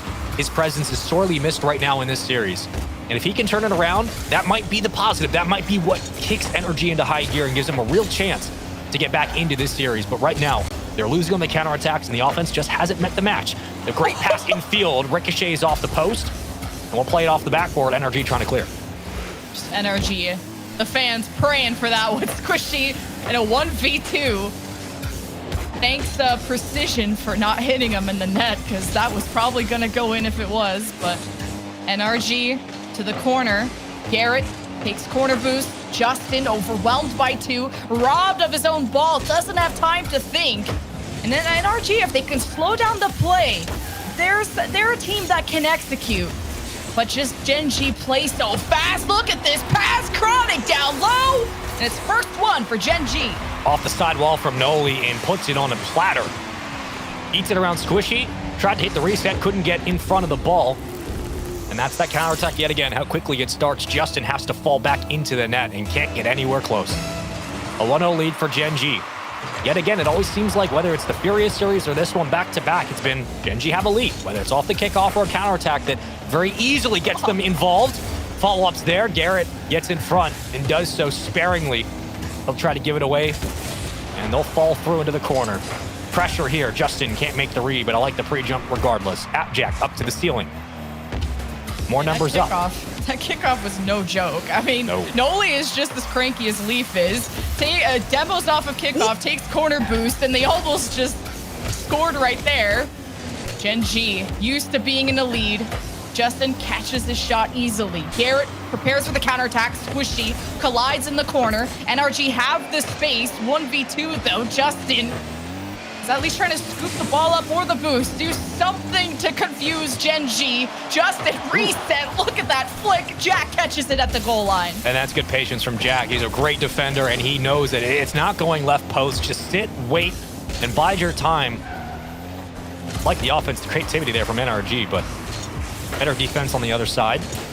A lot of time burned here in Game 3. Sometimes Rocket League games feel like they can get drawn out. Other times you look up and 2 minutes have gone by and not much has happened. It's been a 1-0 lead the majority of this game. Chronic plays it on the back pass. Appjack back to center box. You got Noli upfield. Chronic trying to find him in transition. And a 1-2 give and go. Chronic leaving it for Appjack. 2 touches on this one, and the swing downfield is good, but Gen.G still fighting for their placements as Garrett slows it. At least it's squishy. The half flip won't be there. Clear from Gen.G, and a good one at that. NRG starting to catch up to these passes that Gen.G like to do in the box, and with that demo, even NRG bringing the physicality. 3-on-2 though, they've abandoned the ball. Garrett has to step up. He had the boost to work with. Jack puts it to the corner. Squishy misses his opportunity. Justin stuffed into the locker. Squishy involved, and it's the retreat from NRG with a minute 46, only down by 1, but you need boost to make this happen as Squishy will have to leave. And it's Gen.G that clear. I mean, NRG get upfield, they get 1 or 2 good looks, and then they have to fall back and play defense. And that has been the constant washing machine cycle of this squad so far in this game. In this series, it has not been a lot of prolonged offense upfield. Noli with the takeaway. Noli was spaced for days off the backboard. Great stop by Justin to put a hand up, but Appjack comes in and plays it off the ceiling. Justin with a low clear. Noli recenters. Garrett flies out of the play and gets back in time. The pressure continues. Gen.G throwing everything and the kitchen sink and the water in it at this defense. But this NRG defense is the Titanic. It's just sinking, but somehow denied every shot from Gen.G and keep themselves in a winnable position. It's off the cross. Justin controls around Noli. Chronic misses the boost. Now to Squishy. Soft shot. Huge Justin save. with the redirect. Big save. Garrett, ball bounced right in front of the box, and Squishy waits for his moment to push up, but it's the counterattack from Gen.G, and we know how lethal this can be. NRG can't afford that. You needed that clear at midfield. That was a mistouch by NRG. They needed that redirect. Squishy burns all the boost, thinking about giving it to Garrett, but it's a little bit too long to develop. I like the call, just not the timing. Noli with the clear. 15 seconds to play. Garrett playing it low to the corner. The 50 win's been there. Huge pinch from Justin. Here comes Squishy. The center to Justin again. It's possible. We're still looking for the equalizer. Game clock turned off. 4 seconds now. Big clear by Gen.G. Just trying to kill this one where it stands and end this series in a sweet fashion. And now you got to keep it up. You get one swing. It's up to Garrett and Squishy. Noli with the challenge. 50 down to the ground. And Gen.G take a swift, dominant 3-0 over the boys of NRG. I'm sorry, Chad. I know you're 63% of you thought they could get it done, but hey, impressive. It was almost a comeback until it wasn't. It was almost a comeback until it wasn't. That is the beautiful way to round out how this series went, because it was almost the offense until it wasn't. It was almost the counterattacks until it wasn't. And here's your Mobile One high performance replay brought to you by Mobile One. And look, the kickoffs were great for Gen.G, but again, the story so far for this team, for the fall major champions, for regional champions, for contenders of North America, has been the potency of their counterattacks and how quickly they find one another on the infield passes. The spacing's perfect. Gen.G looked good. NRG had chances, but it just was not enough, Leaf. And in the end of the day, it feels like kind of that's the sentiment for NRG. It's not enough right now. They're getting close, but no cigar. Yeah, the problem is it's so close that it's clanging off the crossbar time and time again. That seemed to be the biggest defender there for the Gen.G. You like to see how close it was, but you know, it wasn't enough. Anyways, on the screen right now, we got our Sup Optic Gaming right now. Optic Gaming is at a match point, so if they carry on with this score line, Sup is going to have to reconsider how they approach this game, because it hasn't looked the best for them. Yeah, I started watching and they score. Hey, look at that. Okay, that's a what's lemon missing kiwi the whole buff. time. It's a lemon kiwi buff. That's what it is. But also worth noting to also check out a lot of the individual streams, but stay here for kind of the red zone feel. Yes. But we have excellent casters and content creators on a lot of these team streams. So if you want to see specifically what the POV looks like, you can find them there. I want to also mention right now, with Sup actually sweeping G2 before in round 1, that means that FaZe Clan and Gen.G winning their series, the run Gen.G just did, that means they clinched their spot at Worlds. The rich get richer. There you go. Ooh, congrats. And So- FaZe Clan might be, if they win the next game against Space Station, they'll probably be playing against Gen.G tomorrow in the upper bracket semifinals, which I believe is a best of 7. So we're getting like a grand finals rematch immediately. Oh, yeah. And for the NRG fans who are like, I don't care, NRG all the way. When does NRG play? Well, they dropped to the lower bracket. They're waiting for the winner of 0-2-1 in Shopify Rebellion. And NRG's match will happen at least scheduled in an hour from now. But of course, just moving bracket. So we'll see if NRG can do that lower bracket run. Leaf, Complexity is currently up 3. Oh, they won. No, they won. No, they're done. swept. It's 3-0. Yeah, they swept. I was Okay. going to get there. Yeah, I mean, that's all I have to bring to this conversation. V1 gets swept, so Complexity. We might be getting a rematch of some GWB with Complexity and Optic. It's surprising in all honesty. I mean, maybe not. I mean, this is a roster of young talent, but it's like you look at this roster, you're like, yeah, this team's gonna tear.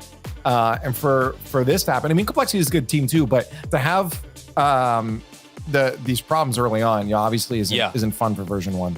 No, it's surprising because of how V1 played just 2-3 days ago, but it's not surprising because of longevity's sake. For Complexity, how they performed at San Diego, how good they've been in progressing and individually getting just insanely better in North America. Granted, this was a team that had made a lot of struggles when it came to last year because of just strength of competition, but also they're making a lot of mistakes that Furia is now reeling from. Complexity individually have gotten so much better, and they're now top 4 contenders, so beating V1, not super crazy. The fact that V1 got swept, a little bit, because of how good that team is in any mode, but 3 specifically with Daniel in Beast mode, you expect them to at least, make it competitive. It's going to be a fun time for V1 to get caught up to speed. I just wanted to mention too, for the Complexity version 1 match, I was maybe expecting like a closer result wise. I mean, goal wise, it was always within 1, but Complexity version 1 went to game 5 in the Gamers 8 qualifier, which I know is the boost format, but version 1 won 2 out of the 3 threes match against Complexity. And I thought, okay, version 1, they went all the way to finals. They won the qualifier. I thought they were going to have a bigger showing, at least out the gates. Well, Lemon's buff was not strong enough for Sup. Optic move on to face Complexity in the semifinals on the upper side there. I mean, Sup's not out. They're down the lower bracket, but we move on to our last match here, FaZe Clan versus Space Station Gaming. FaZe Clan, again, if they can win this, that'll be both Gen.G and them clinching at Worlds, but they have to win this for that to happen. Oh, that's one way to do it. It's typical wins the kickoff and does that. So there you go. FaZe Clan just have to win this series. Granted, that is that's not how you do it. This is the wrong way for FaZe Clan. That was the wrong way. Yeah, that was the wrong way. They don't want that. They don't want to win this series? No, they do want to win the series. They don't want SSG scoring on them. Oh, right. Yeah. No. Yeah. So that's why. Maybe they do. Actually, I don't know. I didn't ask them. It's kind of deja vu from the Steel Series Invitational 2, 3-1 for FaZe over Space Station when they faced. So it's like the past is repeating itself. I mean, this result right now though is even if they lose, this is better for Space Station. I mean, Space Station has a lot to prove right now, right? This roster is like, okay, we got to make sure that we live up to the brand name that is Space Station Gaming in the Rocket League scene. So to have a 3-0 would have not looked good. If they can bring this to game 5, even if they lose against FaZe Clan, one of the strongest teams in North America, Spaceman, I think that in itself at least is a good start to the split. Yeah, FaZe losing and going to game 5 or like potentially losing this series, maybe not as surprising given that it's Friday and we know how, look, they lost to G1 at San Diego and they went to the grand finals. Like FaZe losing early, not huge stretch. I think just caliber-wise, team versus team, them losing to SSG would be surprising. I don't know if that says more about FaZe. I think it does versus what it says about SSG, but there was no question SSG needed to change. I think the right move was to let Daniel go and to give him a chance to be on a better squad, and SSG getting more of a player that I guess fits into the defense and offense a little bit better, because it felt like Daniel was the number 1 option on offense, and that made SSG's game plan very one-dimensional versus Hawksher, which gives you some flexibility. It just comes down to the litmus test for them. How quickly can they get caught up to speed? First killer, that's a disgusting read. But it's going to be tough for SSG, for sure. And speaking of Daniel, now that he's on version 1, that's why I was kind of holding on for that Complexity version 1 match. Daniel has made a huge impact on this team. I thought version 1 just looked so improved in the Gamers 8 qualifier. And I low-key was pushing for us to cast the Complexity version 1 match, if I'm going to be completely honest. But maybe I'm glad I didn't because it's 3-0. But we'll keep an eye on Daniel and Friends of version 1, how they grow together.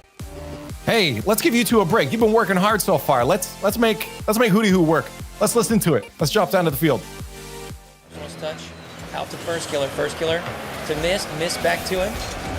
FK not able to make the touch.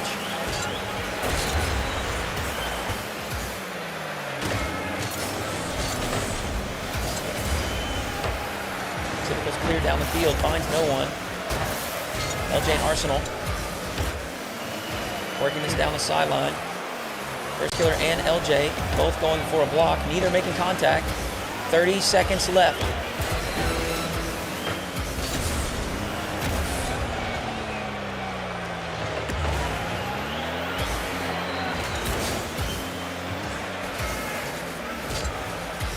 Typical. Looking for a teammate, instantly deleted from the midfield. First killer trying to keep the press alive. 10 seconds remain. No boost in the tank for FK. Looks to drop this off to a teammate, but Hawkster's going to shut it down. And folks, we are headed to Game 5. Space Station. Not going quietly today.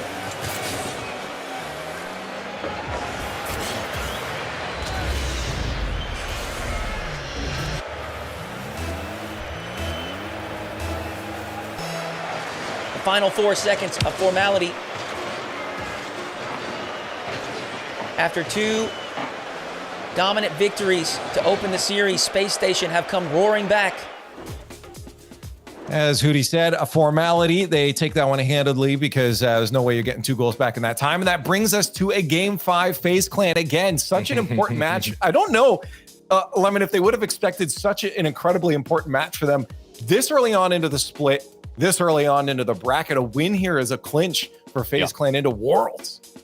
There's some goofy reverse sweeps happening on Friday. We got Sup reverse sweeping G2. Like what? FaZe Station about the reverse sweep FaZe Clan. Less of a what, but more of a whoa moment because these are some exciting matches. I love Hootie. I love when he's just vibing out. The dude's been on a grind. I love it. But look, listen, my heart's going crazy right now because FaZe going to Game 5 is insane. But again, like FaZe losing on Fridays, day ones, this is not the most unheard of thing. Yeah, you're probably going to see it pretty often, if we're being honest. But it also means that it's just going to put the fire in their step. Granted, this is also not groups. So if you go down the lower bracket in your FaZe, you lose once more, obviously, you're out. But that's a lot of pressure versus like a normal Swiss or group format where there's not that immediate, intangible fear that you have.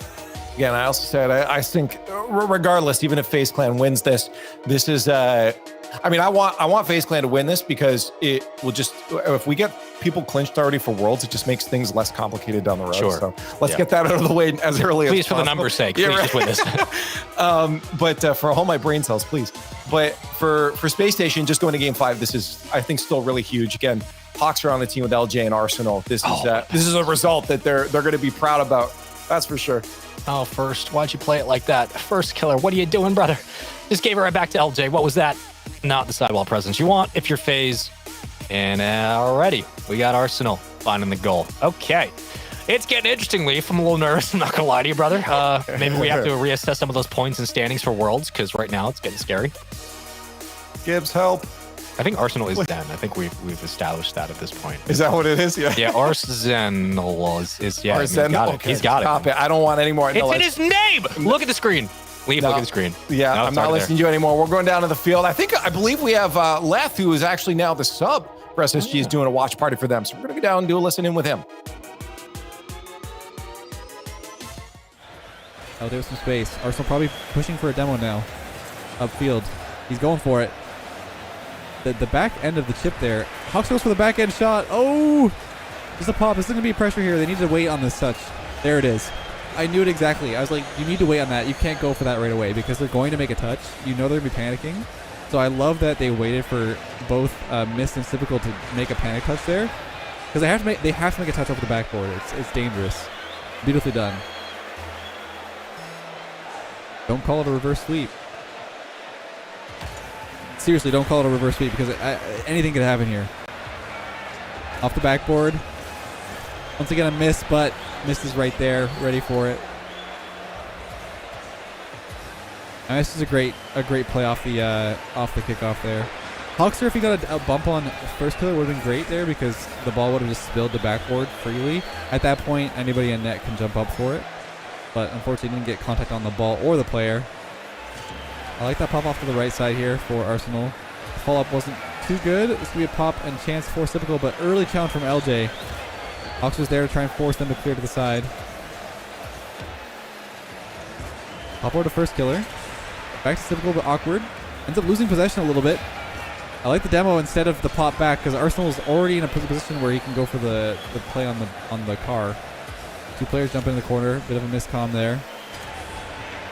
This is slightly open. Good touch from LJ in the corner. We gotta be really dangerous as we're a little bit aggressive on the offense, and can sometimes lead to those overcommits and counterattacks. Poor touch from first killer will give space for Arsenal to pop over him. Space in the corner. LJ with the bump. Big miss. You can't expect that. No one could be really ready for that. There's no way.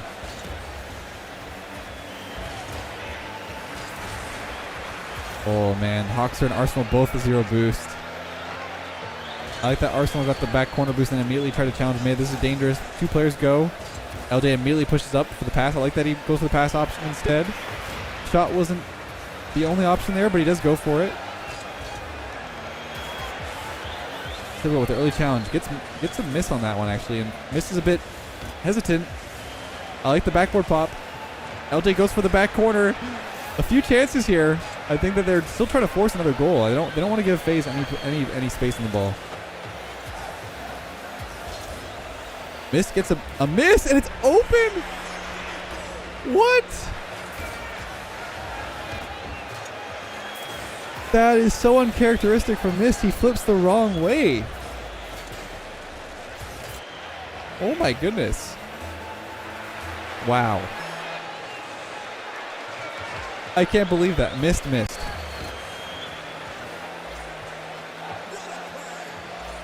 Control from first kill on the back end.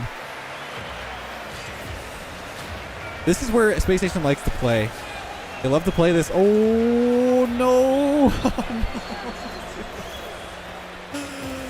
Oh, that is so bad. That's so rough. That last touch from Typical. This is rough. I'm loving the pressure from Space Station, but they have to keep it up. They can't let FaZe walk all over them.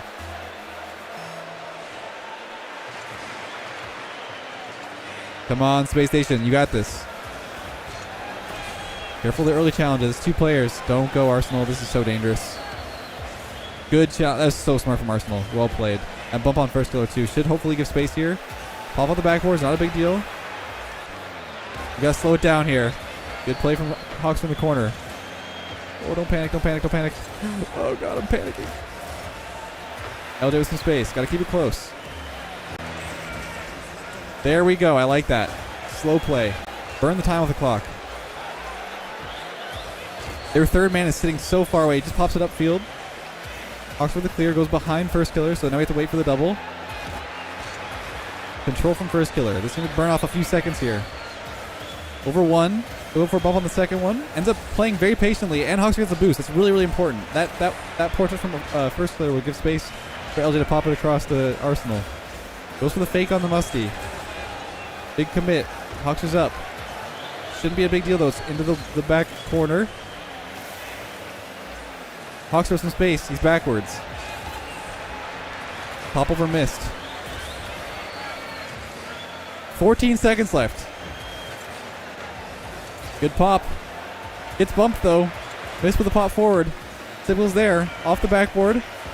Beautifully done by LJ. First killer in the corner. Gonna pop it up midfield. Two players commit. No shot. No shot! Oh my god! All right, no clinching going on here. Gen.G was definitely for a moment a fan of FaZe Clan, but then it fell apart. We're gonna have to, unfortunately, do some hard math later on. You livid? Are you? No, confused? I'm like, it was close, man. Like, okay. FaZe lost. Oh wow, but like, they're in the lower bracket now, and SSG just, man, you know, Gibbs is gonna have a lot of math to do tonight. All right, that's all I know. So. Well, Why they pay him the big bucks. Yeah, man. Okay. That's fair. Well, we got more Rocket League to come. Let's get to another break. We're gonna get through it. We got 2 more rounds to get through. We're gonna head down to the lower bracket. That's right. It's time to say bye-bye to a couple of these teams so early on day 1. You don't want to miss it. Come on back after the break.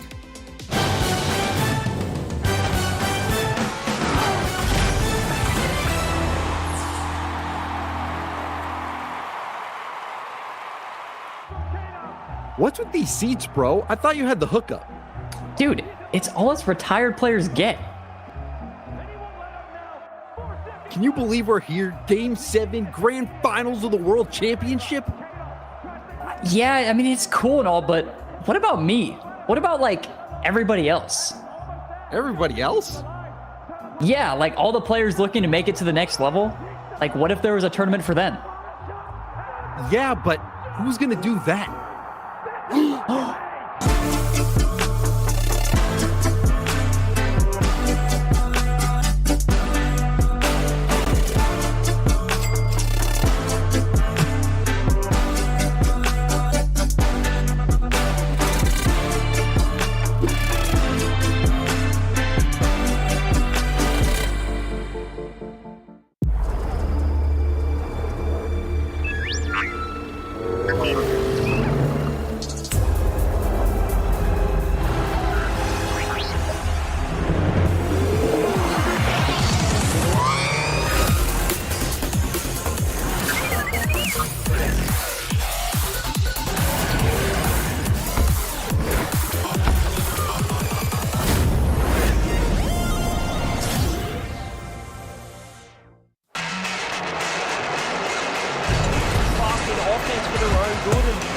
Leading to opportunities like this. Ahmad off the ceiling.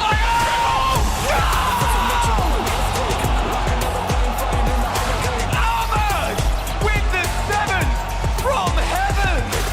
I get higher. I never tire. I'm a chronic. Reality can get control of this. Pop back from a towel as he takes control. What? Are you kidding me? This is really happening. It's really happening. It actually happened. Fortune favors Liquid. This one flipped out. First killer. Does he have a flip? He's trying to use it to pass out. It's unbelievable.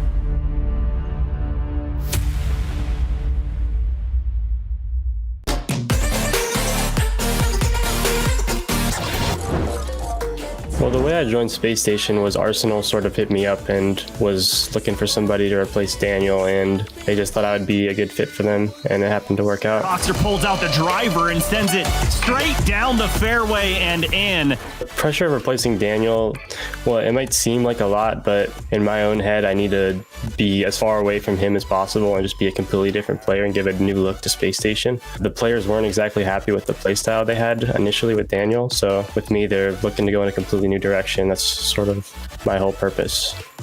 Into a goal, Arsenal. What a read. Beautiful pass. I think my strength as a player is just being well-rounded in most aspects of the game. I don't really have any standout attributes, but I do most things pretty well, and I'm able to adapt to a lot of situations. Is left. SSG trying to make the play. LJ gets the shot, and it's good! Space Station tie it up. We're still playing on! So I think as a team, we've meshed really well, at least in scrims. We've had a hard time translating our playstyle to tournaments up until now, but we're hoping to do that this first regional, because the first 2 tournaments we played haven't been exactly what we wanted, but we know if we play at our best, we're capable of winning regionals and placing highly consistently. No, it's not in! LJ will get the follow-up! Space Station are going to Champions Field!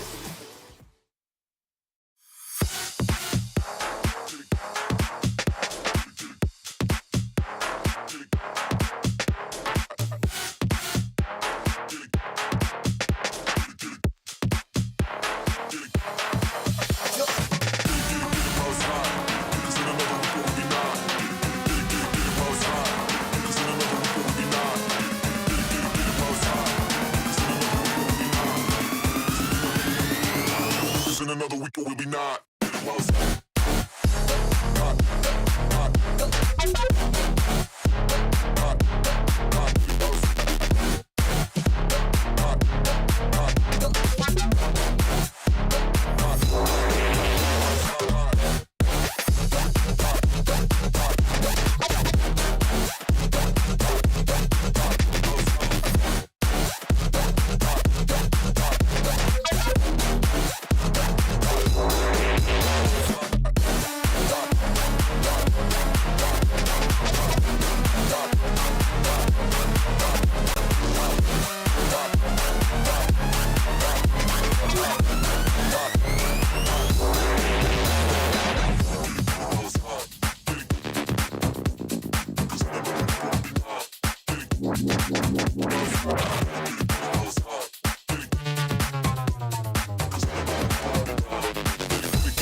Get it while it's hot.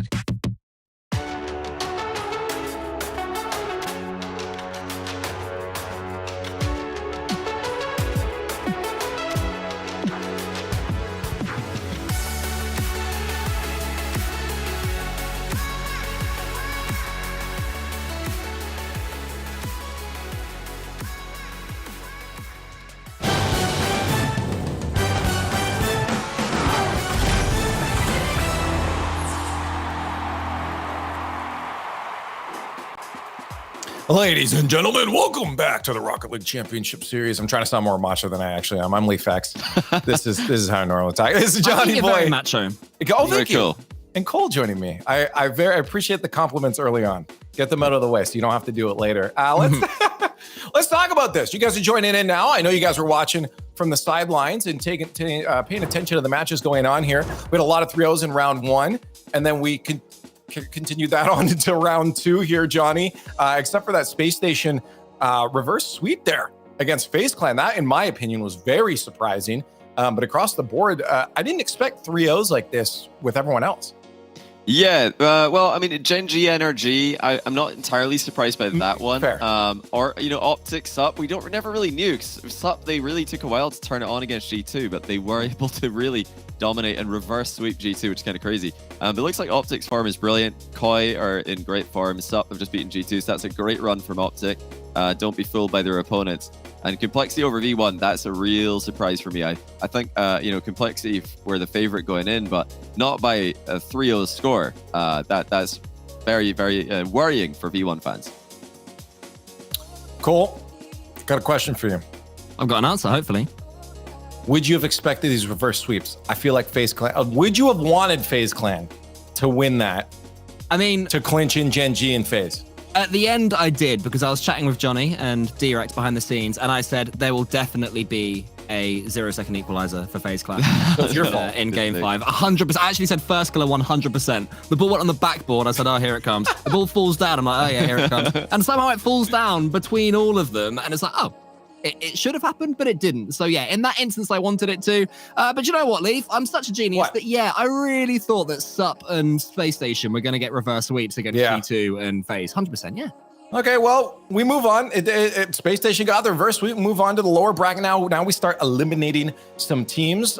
Don't know if many people would have expected to see G2 in that position that early on. I mean, it might be slightly favorable for them, but you also would have thought that against a team like SUP. So that'll be an interesting match to keep on. Also, across the streaming stratosphere, there are other matches happening. We can only focus in on one here, so make sure you go support your team streams in their chat. But over here on the main stream, we're going to be focusing in on that second match. That's going to be Furia versus Dignitas. Of course, Furia dropping to Gen.G 3-1 in that upper bracket, and Dignitas dropping to NRG. They started off a bit strong, but this will be an interesting match. Johnny, early thoughts on what it's going to look like when they hit the field? Well, if Furia can bring any of their between split form to this match, they should have a pretty routine win. They've been very good form in all of the NA tournaments that happened before the split started. But they've had some issues in the season so far, transferring that form into actual RLCS matches. So lots of pressure on Furia here. They really need to get a good start in this split. It hasn't happened yet. They looked all right earlier on, though, against Furia. I mean, at the start, they certainly looked like they were going to do... Sorry, against Gen.G. They looked like they were going to do them some damage, and then Gen.G just pulled away. But there are always signs of Furia that they're just starting to get back to their form. Chat, what do you got on this one? How's it going to go? I mean, people liked what they saw last split from Dignitas, but Furia, again, a lot of fans behind this. They want to see them step up to what we know they can do. What do you got? Hashtags in the chat now. Analysts, quick thoughts before this match starts. Which way is it going to go? Johnny, start me off. I've got to say Furia, they've yet to really show their true form in RLCS, but this should still be a winnable match for them. Dignitas lost to NRG already today, which is a really bad result for a team who just made the last major. So yeah, I've got to say Furia favorites for this one. Oh. I still think that the fact that Dignitas, they were humbled somewhat at the major, and that's got to have a hangover, especially then, as Johnny mentioned, when you lose to NRG. They need to arrest that slide as soon as possible. I don't think Furia is the sort of team you want to come up against when you need to do that, so I'll go Furia as well. Yeah, from what I saw from NRG, I would have expected Dignitas to keep that a little bit closer, even if they did still lose it. And the fact they didn't might not be their day today. So unfortunately, I have to say Dig is going to be out and Furia is going to be my pick as well. We'll see if they get that Jorby buff behind them, chat. You think so as well. 75% in favor of Furia. And I think that, again, is the right pick overall from what we've seen so far. But we do have the match, and only time will tell. Another best of 5 elimination on the line here. Cole, Johnny, take it away. Thank you very much, Leaf. And yeah, this promises to be another brilliant match. Hopefully it'll be as exciting as we've seen so far today throughout the Rocket League world. The RLCS has thrown up a couple of crazy results, Johnny, as we've come to expect. I think we should also take a second to welcome Mr. Violent Panda, now a coach at his fabled Dignitas. Yeah, that's an exciting addition. Violent Panda, two-time former world champion, one-time former world championship second place, actually two-time second place. He's done so well in RLCS in the past that I've actually forgotten how successful he was. Oh, what a shot by Card to kick things off. I don't think Violent Panda or any of the Dig players are going to be too happy about that, because if Card is popping off, then you know you're in trouble. Oh, lovely little dish there to start things off for Furia. And, you may forget what Violent Panda has achieved in the game, but you can never forget just how good mechanically Furia are. And they showed flashes of that earlier on against Gen.G. I mean, Jan scored a beautiful goal and a great setup for his teammates as well. And he was a player that's been in contention for best in the world himself. Lost is always the one that I look to with Furia. If he is playing well, if they are in sync with him, then they can often be just that little bit faster than any opponent they come up against. Yeah, I know this is an often debated topic, but I think when you're talking about mechanical talent, well, let's say mechanical ability, so we don't get our definitions in a twist to our teaming. Yeah, mechanical ability on paper, I think Furia are the best team in NA when it comes to pure mechanics, but they're outmatched strategically by teams like Gen.G, teams like FaZe, Complexity, and G2.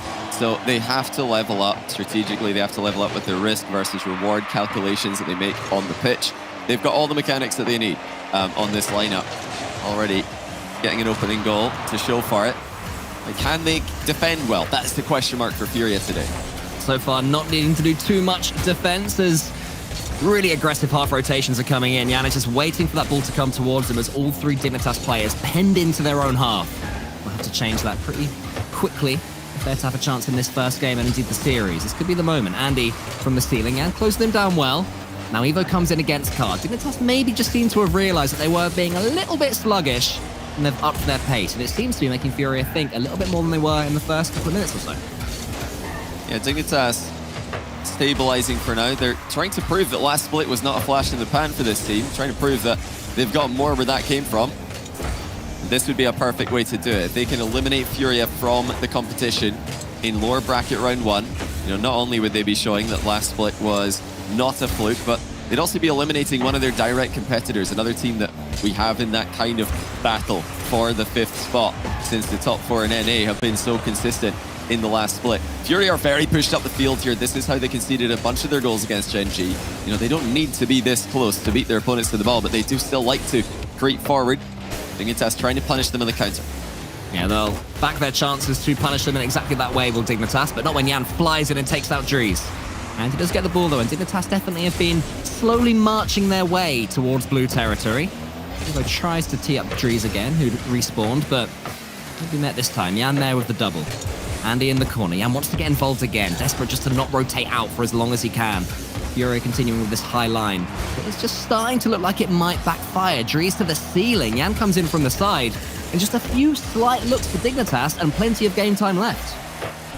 I'd like to see more 50-50s in defense from Furia. I think sometimes they try a little bit too hard to go for outplays as they're transitioning into the midfield, and it leaves them wide open for big dunks. Oh, that's a good chance for Evo. He hasn't hit the target. No one following up closely. And he gets a little bit out of position, but there is a back corner boost for him to fall back on. Furia still leading with about 90 seconds to go.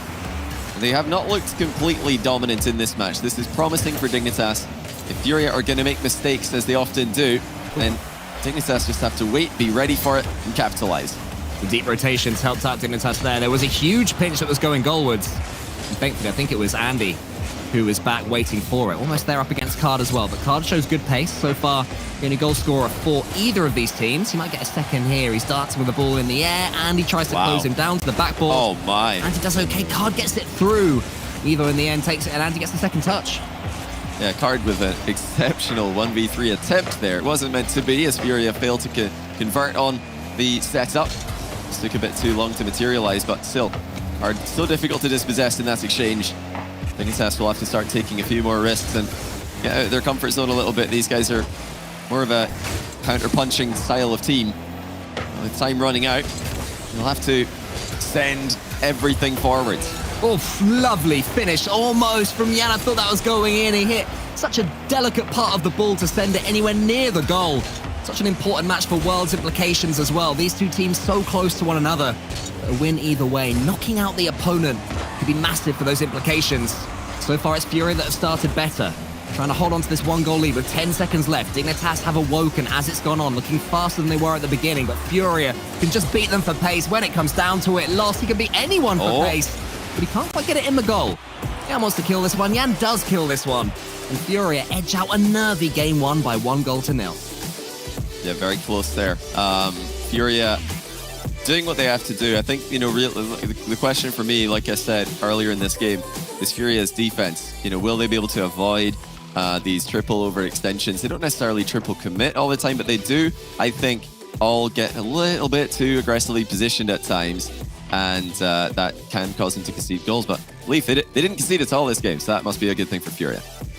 Yeah, that's a fantastic start for sure. He kind of set the groundwork going forward and say, here's the statement we got to make, and you make your opponents try to get them in their own head if you can do that. But across the board, let me give you some updates if you'd like that. Would you like that? Oh, yes, cool? Please. Okay. What is happening? If Johnny would, yeah. I'll allow. It's G2 doing what they should. It's 5-1 right now against Koi in game 1 with 2.5 minutes left. So, cool. Not bad. Yeah, not terrible results so far. Shopify is up 1-0 on 0-1, and it looked pretty confident. I believe it was a 4-1. And M80 not having the best of days today. They're down 1-0 against Hey Bro. Oh, wow. Well, hey bro, thank you for that, Leaf. Hey, no problem. I got you. I love that. Just a little Leaf on tap whenever we need him in between games. So we'll stay right here with Dignitas versus Furia. And Dignitas certainly showed enough in that first game, Johnny, to suggest that Furia aren't going to have it their own way in any of these games. Yeah, we've yet to see really any big solo plays coming out of Dignitas. We know that players like Dries and Evo are capable of. 1v1 plays on the pitch, even 1v2 plays at times. None of that yet, but maybe that's not their plan coming into this. You know, they might have a game plan. It's a bit more about waiting for Furia mistakes, a bit more about waiting for overextensions. You know, that's going to need to change if Furia play another consistent game by their standards. You know, a little bit of other news before we get deep into game 2 here from across the pond. Falcons have lost in Middle East Day 2. They're in their first regional as well this weekend. So are OCE. Falcons have lost, and it's not to Rule 1. So their Falcons are already in the lower bracket over in the Middle East. Rule 1, their main competition, in the upper final. They're a day ahead of the rest of the region. So yeah, be for sure, pay attention tomorrow. See if Middle East is going to go the way we expect with the big 2 teams in the grand final. The region's only getting stronger. Congratulations to the team that beat them. And also, yeah, as you mentioned, I'm sure Rule 1 will not be too disappointed by that result at all. Let's see if Fury can get a result of their own. It's great play there from Jan. Lost just almost didn't have the pace. Evo closed him down, gets a good block. But Lost doesn't like that at all. He's still sticking around, swiping him, never leaving. Fury, there's just always someone going for the bump. Dignitas are trying these slow rotations, trying to just work their way out, but there's just a purple or a blue car in front of them every single second. Here's Jan now, over the top again. Save, but it's looking a little bit desperate for Dignitas right now, Johnny. Yeah, Boost running out a little bit here, but will Furia be able to keep their discipline? So tempting to really try and force the issue in these positions where they feel like the goal is coming their way, and often they rush themselves under these high-pressure situations. This time they have not. They haven't scored either, so, you know, is this a more disciplined Furia? Furia who have struggled to beat the teams they're supposed to beat in the last split. Maybe they're dialing back their aggression just slightly, try and be a bit more consistent about it. Dignitas are doing really well to keep their boost, though, not looking starved despite having all the ball in their own half. As Evo closes down Jan, Cards there, he just takes the shot maybe a little bit too basic. Although Dries' touch wasn't ideal either. That one's almost going to squeeze into the corner, and Lost is going to be the recipient. It all comes from the snapshot. Boost was running out for everyone in defense except Andy. He wasn't able to get a good clear there. Dignitas defense just failing to hold up to the pressure. I mean, Andy knew that he had no help coming his way. Probably calmed there that he's alone, so he had to go for a post-pinch clear. And it didn't go anywhere. He stayed on the goal line. 1-0 Furia again. Now Dig have to come forward, though. Evo can't get over Card, and that's not going to happen when you have all that pressure against you. I mentioned about 5 seconds earlier they were doing well with Boost. All it takes is one miss, one poor touch, one mistake, and suddenly those reserves completely and utterly depleted. Card might have made a mistake there. Evo was hoping that he had. Not quite to be, but it does let Dignitas in. Here's Andy. Couple of touches into the top corner. Did get their first goal. Phenomenal control by Andy. Card trying to double the ball down the line, misses it. First touch from Andy was spectacular there to catch and threaten a flip reset. And that actually baited Lost in for the challenge. He didn't want to give Andy time for the reset to land. Andy just pokes it top corner instead. Equalizes the game. Not a bad time to get your first goal in the series. Just when you lose the first 1-0 and the second you go 1-0 behind after having no pressure, maybe you just start to get a little bit worried. Whoa! I thought the ball was over his head, Johnny. Wow, that is an unbelievable goal by Lost. The pre-jump came in from Andy, so Lost doubles it over him. What a touch, though. The slightest touch to just drop the ball downwards. It didn't look possible. It looked like he was just going to try and leave it on the goal line for one of his teammates, but he scored it. World class from Lost in the air. Now Dignitas has to come back again. Andy, can he do the same? He gets the flick reset. Almost there over the top. Card stays firm in his own goal with the challenge game as well. Not too bad. Lost. Takes over from Jan. Dries makes a mistake on the goal line. Will that hurt their mentality? It's difficult to know exactly what you should be preparing for here. Before Dries realized it, the shot was already coming towards him. He's expecting Jan to make another touch, and he was preparing maybe to turn and challenge Jan. And then suddenly out of nowhere, Lost comes in, shoots the ball right over Dries' head. There was no time to react. You know, very, very difficult save there, in fact, with Jan and Lost synergizing as well as they did. Dignitas can't really blame themselves too much for that defensively, but it's really all about what kind of firepower have they got now? Do they have any threats to give Furia something to worry about? From what we've seen so far, the answer will probably be no, but Rocket League can change incredibly quickly, as we all know. One little pinch maybe will be enough to set Dignitas on their way. They have to win this one. Evo up against Jan, and Evo does valiantly. Let's get the ball all the way across. Dries is there. Evo and him getting each other's way, but it almost works out. pops up over the top of the Furia defense. Now that the counter, it's Yan. And just when it looked like Dignitas were in of a shot, Furia pushed them back away. Yeah, Dignitas have really upped the aggression there, all really far forward in the pitch for, I think, the first time this game. And they get punished for it. You know, you have to be scored in there if you're going to commit that much. Yeah, nobody really believed in the center ball going past the Furia defender. Furia actually played the ball to the back corner here, looking against midfield play, but they're denied. A heavy first touch brings Drees in, and he slams it home. An absolute goal fest on Forbidden Temple all of a sudden. 48 seconds left, a couple of goals needed. Dignitas to be fancying this one, and that's great pace from Drees. Not feeling sorry for themselves, not letting everything go. Even though they suddenly found themselves 3 goals behind. So can they build upon this? Last time Dignitas equalized, they conceded again straight away after. That's a good kickoff from them though. Drees, he shoots, hammers it, absolute arrow, and suddenly it's 4-3. Okay, last goal, it was the fake kickoff from Furia. Drees pounced on a heavy touch from Card. Now, it's a standard kickoff, and the passing play brings Drees in for another goal. He's able to beat Card to the ball again.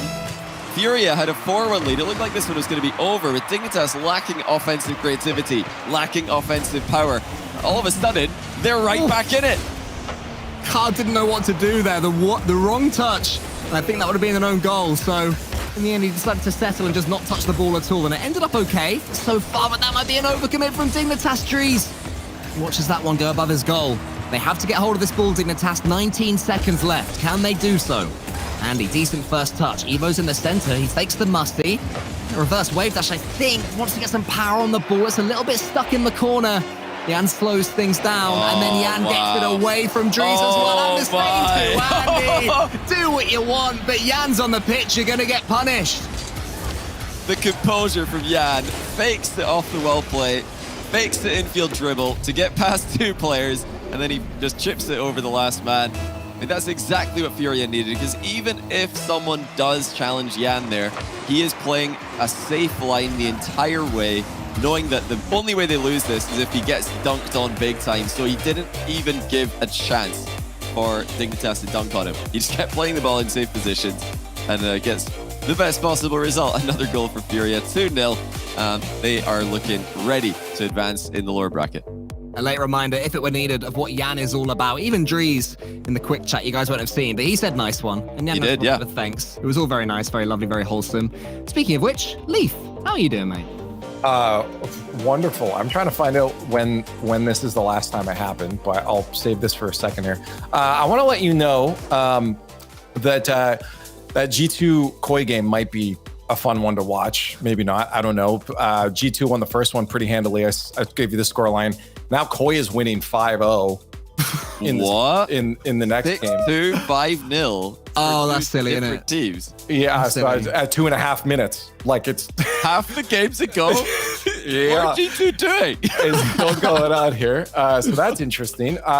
Hey Bro and M80 are tied 1-1 right now. And then I also want to let you know that Shopify just won their second game 10-1. We got a 10. What? 10 double digits. Are they playing 3v3? Have they decided to play crew battles today? Is it 1v1 by mistake? What is going on in these lower bracket round ones? I mean, Shopify are a team who have underperformed all season, so it's great to hear that they're finally getting something that has been talked about for a long time. Will we see 10 in this game? I mean, with the way that goals were going back and forth for about 30 seconds there on Forbidden Temple, maybe we'll see a chance. I want to see Dignitas really come out their shell and attack Furia here. They've spent the last couple of early games, Johnny, defending, sitting deep, trying to frustrate Furia. And Furia both times have found a way through. It's going to happen every time. Here's Yan with an early chance. And you have a good read on the backboard. It's better play from Dignitas. They have to keep at least defending proactively. Yeah, I really thought Yan was just going to air dribble bump the last man there. He's so good at it. And I think he had an opening to go for it if he was quick enough. I mean, talking about Yan, is he quick enough? The answer is always yes. Talking of bumps from Yan, he's just landed one. There's a light guarded shot on net, which he takes. The South American bulldozers find their way through again. Yan, he's taking swipes out of Evo. Drees is getting a nudge from Card. Everyone's getting involved with the festivities. But it's 1-0 there to Furia. And Dignitas, they started off defensively okay, but for the third game in a row, they have to come back. They have to do so, but that's a bit different. Evo with the demo on Yan. So far, it's been Furia with more of the aggression. Let's see Dignitas trying some of their own. Let's get stuff going. Evo's up for Drees' pass. Not quite the recipient that he wanted, though. Was Drees there? Lost can send it away. It's again, Johnny. It's a half chance for Dignitas, but they just don't quite have that touch they need to really put Furia under pressure. Yeah, you know, if they're going to win this, when Furia are playing well enough, as they are today, Dignitas have to be such a well-oiled machine. They just have to play perfectly strategically, and that's really been the win condition for everyone against Furia so far. Just, you know, try and outplay them as a team, because it's really difficult to get good one-for-ones against a team like Furia. They're just so good at making outplays happen. It's so difficult to get the ball past. But as a unit, you know, Dignitas, they made the last major by winning matches exactly like this one. You know, lower round 1, lower round 2 kind of matches. They didn't beat any other major teams to go there. Oh, that was almost in, actually. That's a miscame through Fury. Now here comes Yan. Again, looking for the solo play. This time he will have a bump, but, you know, this is why. I thought he was going to do it last time. He's unbelievable. Air dribble bumping this one off a flick midair. Yeah, the musty cancel as well to level his car out so he could just hunt down Drees. The ballistic missile there of Yan. They let Dignitas have a little bit of pressure. Sure, have some fun in our half, lads. But as soon as Yan gets the ball, he's proving that he is feeling it this event. He is ready for Furia to be a feared team again, a feared team in North America. Maybe a team that will make a major, so desperate to do so. Now they're here on NA soil. Showing it can be done against a team that, as you mentioned, Johnny, did make the last major in Dignitas and Furia. Right now, they look an absolute cut above them. Yeah. And you know, air dribble bump is always a controversial move in Rocket League. Depending who you ask. If you ask me, I think it's the most beautiful and creative and, you know, any other positive word you can think of. Yan's going for a get here. Nice save by Drees. That's a fantastic stop. Yeah, even pro Rocket League players have gone on record saying that anyone practicing air dribble bumping, you're wasting your time. You might as well, you know, uninstall the games. You're just not practicing a useful mechanic. But it's been proven time and time again. It's such a useful thing to be able to pull out in 3v3. Yan right there does making an unstoppable shot basically happen as soon as a 1v1 position develops. Every pro should be practicing this. If they're not, they're just coping. If they're complaining about the ranked opponents doing it, they're coping. It is, I think, such an important thing to be able to do as a professional Rocket League player. I'm a simple man, Johnny, and Leaf apparently. I'm just role-playing chat. I'm just role-playing chat. You role play. I like them too. Good man, good man. Evo puts that one just wide. But yeah, for me, anyway, the ball finds its way in the back of the net is what I want to see. And so far, that's happened a couple of times for Furia. And nowhere near enough throughout the series for Dignitas. Apart from that game 2 when they scored a few, it's been lackluster in attack from them since then and before then. Lost going to chase this one into the corner. He gets there ahead of Evo. I thought he was going to fake him out for a second, but instead it was just a clean challenge. Drees wants his way with the ball though, up against Card. Oh, wow. He's over the goal line and he puts it away himself. Well, I really like what I saw from Lost there. 50s in defense. You know, I asked for that from Furia earlier, but Card actually fakes a challenge in defense. It looks like he kind of just faked Yan more than anyone. Yan came out behind him to follow up on the 50. And Furia had no one in goal to save the easy shot for Dignitas. So suddenly, a goal out of nothing for Dignitas. They're within 1 again, as every game up until now has been. And to keep the pressure right now on Furia. Last time this happened, Furia scored a couple of quick-fire goals, and it seemed that Dignitas' attack had been quelled. They'll keep coming now. Drees can't quite get hold of that ball. Card tries to wrestle it past him, but Drees does manage to get something from it. Instead, it's just teeing up Lost. Evo does take a little nibble on Lost as he goes though, which is good play. Drees up against Card. Is this ball going to fall to a Dignitas player? Can they get it under their spell? We know the mechanics can be there for Dignitas. This could be the moment Andy wants to go over the top of Card, but Card was well aware of what he was trying. Now Card can get a second one. He tees up Yan. Does he know he takes it for himself? It's a good shot. Drees gets the save. Dignitas though have to do more than save these chances. Yeah, 1 goal advantage still for Furia, but they are pushing for a 3rd goal in the game. They have to be so careful here. They've extended, I think, farther in this game than they have in either of the ones before it. This is another chance late in the game for Dignitas. Evo near post double hits the post. Andy sticking around through the smoke. It looks like Furia will get the ball clear. I think that was an own save there from Evo. His dodge, I think, took him into the ball and sent it away from the goal. Maybe I'm wrong. Either way, Yan's going to come forward. He should be able to kill it. Doesn't even need to score to guarantee Furia their 3-0 lead. They knock Dignitas out. A team that is so close to them in the overall standings. Potentially huge world's implications there. But a win for Furia right now is all that matters, Johnny. And they performed pretty well during it.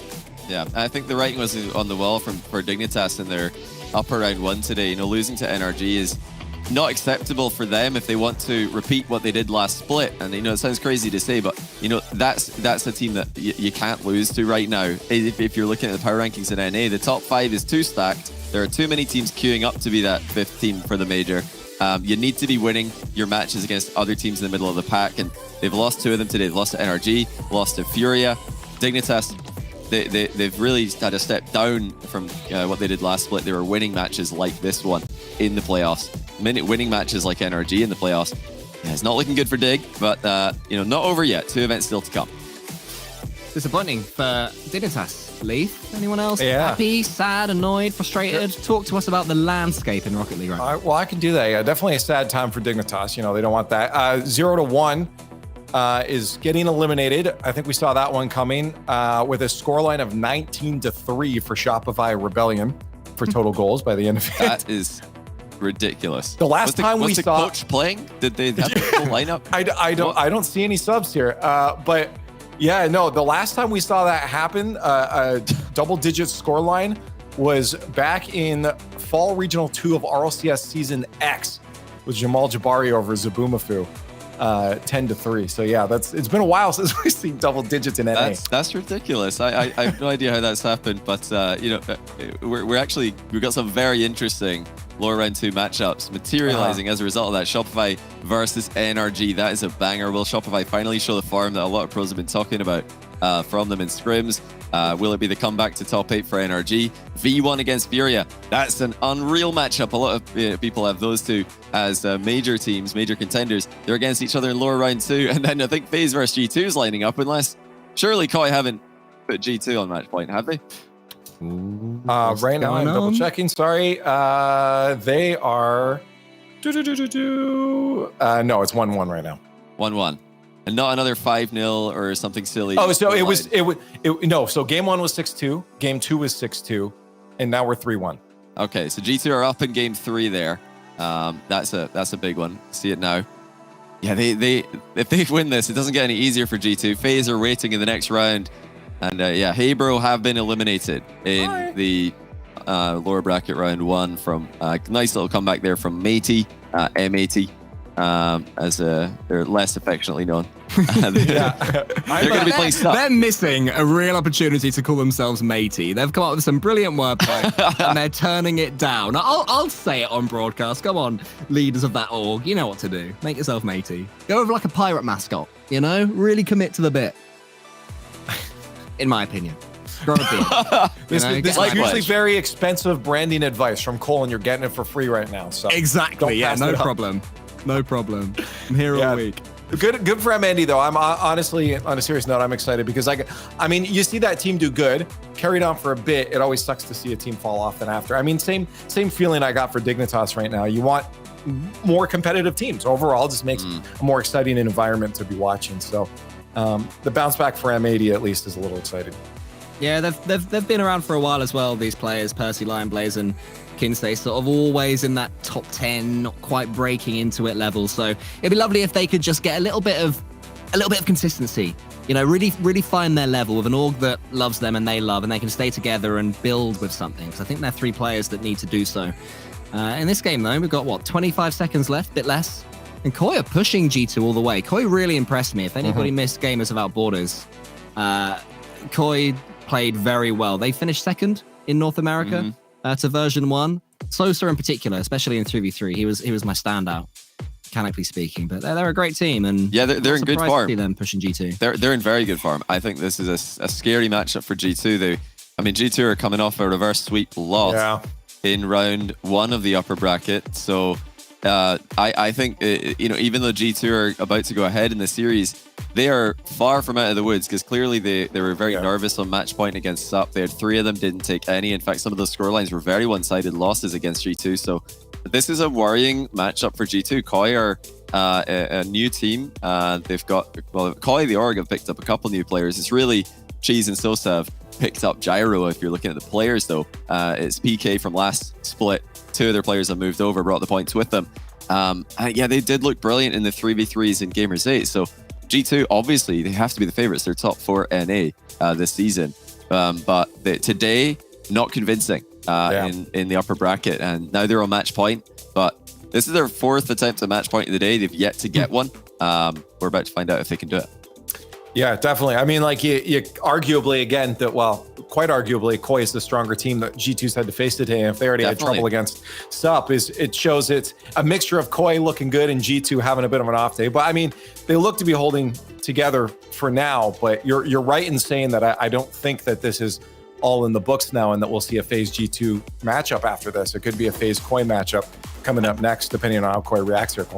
I mean, the fact that FaZe Clan have already been dumped to the lower bracket and the winner of this will face them surely adds a little bit to the pressure as well. G2 aren't thinking, okay, all right, lads, if we can just get through this one, we can regroup, we can settle, have a nice lower bracket run and build up some momentum. No, if you lose, even if you win this, you're put slap bang in the middle of the Hornet's nest. FaZe Clan will come at you at 1,000,000 miles per hour, wanting to prove something. I remember at the start of the winter split, FaZe Clan went out in what, 9th to 12th, was it?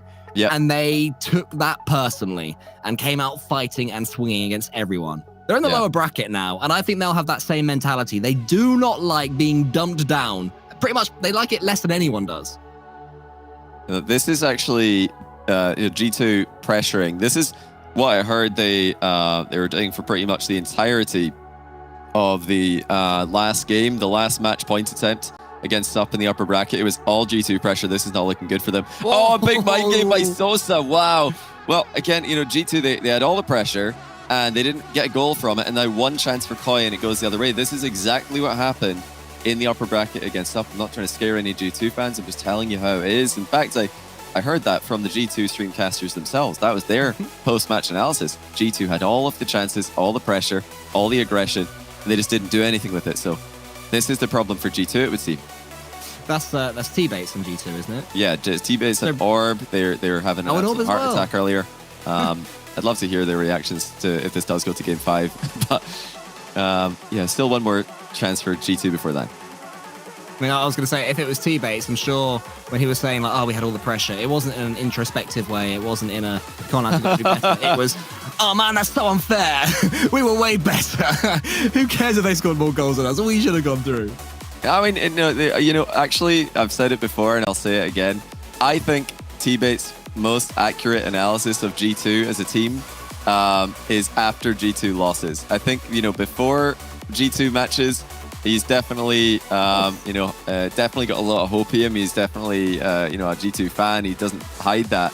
And I think he's more accurate actually after they lose is when he just speaks facts and he tells you why they lost. So yeah, if they do lose this and you want to hear T-Bates speak facts for the first time ever, then tune into the G2 stream. He'll tell you why they lost. For the first time ever. Oh, the conversation always comes back. That's an exaggeration. He's in our heads. He's in our heads rent-free right Oh, get the bump. Almost. Gyro, he sort of hinted. Getting a little nudge on the goalkeeper there. Koi looking better in this game. G2 had their early pressure, but since then, Koi have been really impressive coming forwards. G2 always looking vulnerable to that counter-attack. Let's see what they've got. The edge was not quite there from Big Man Cheese.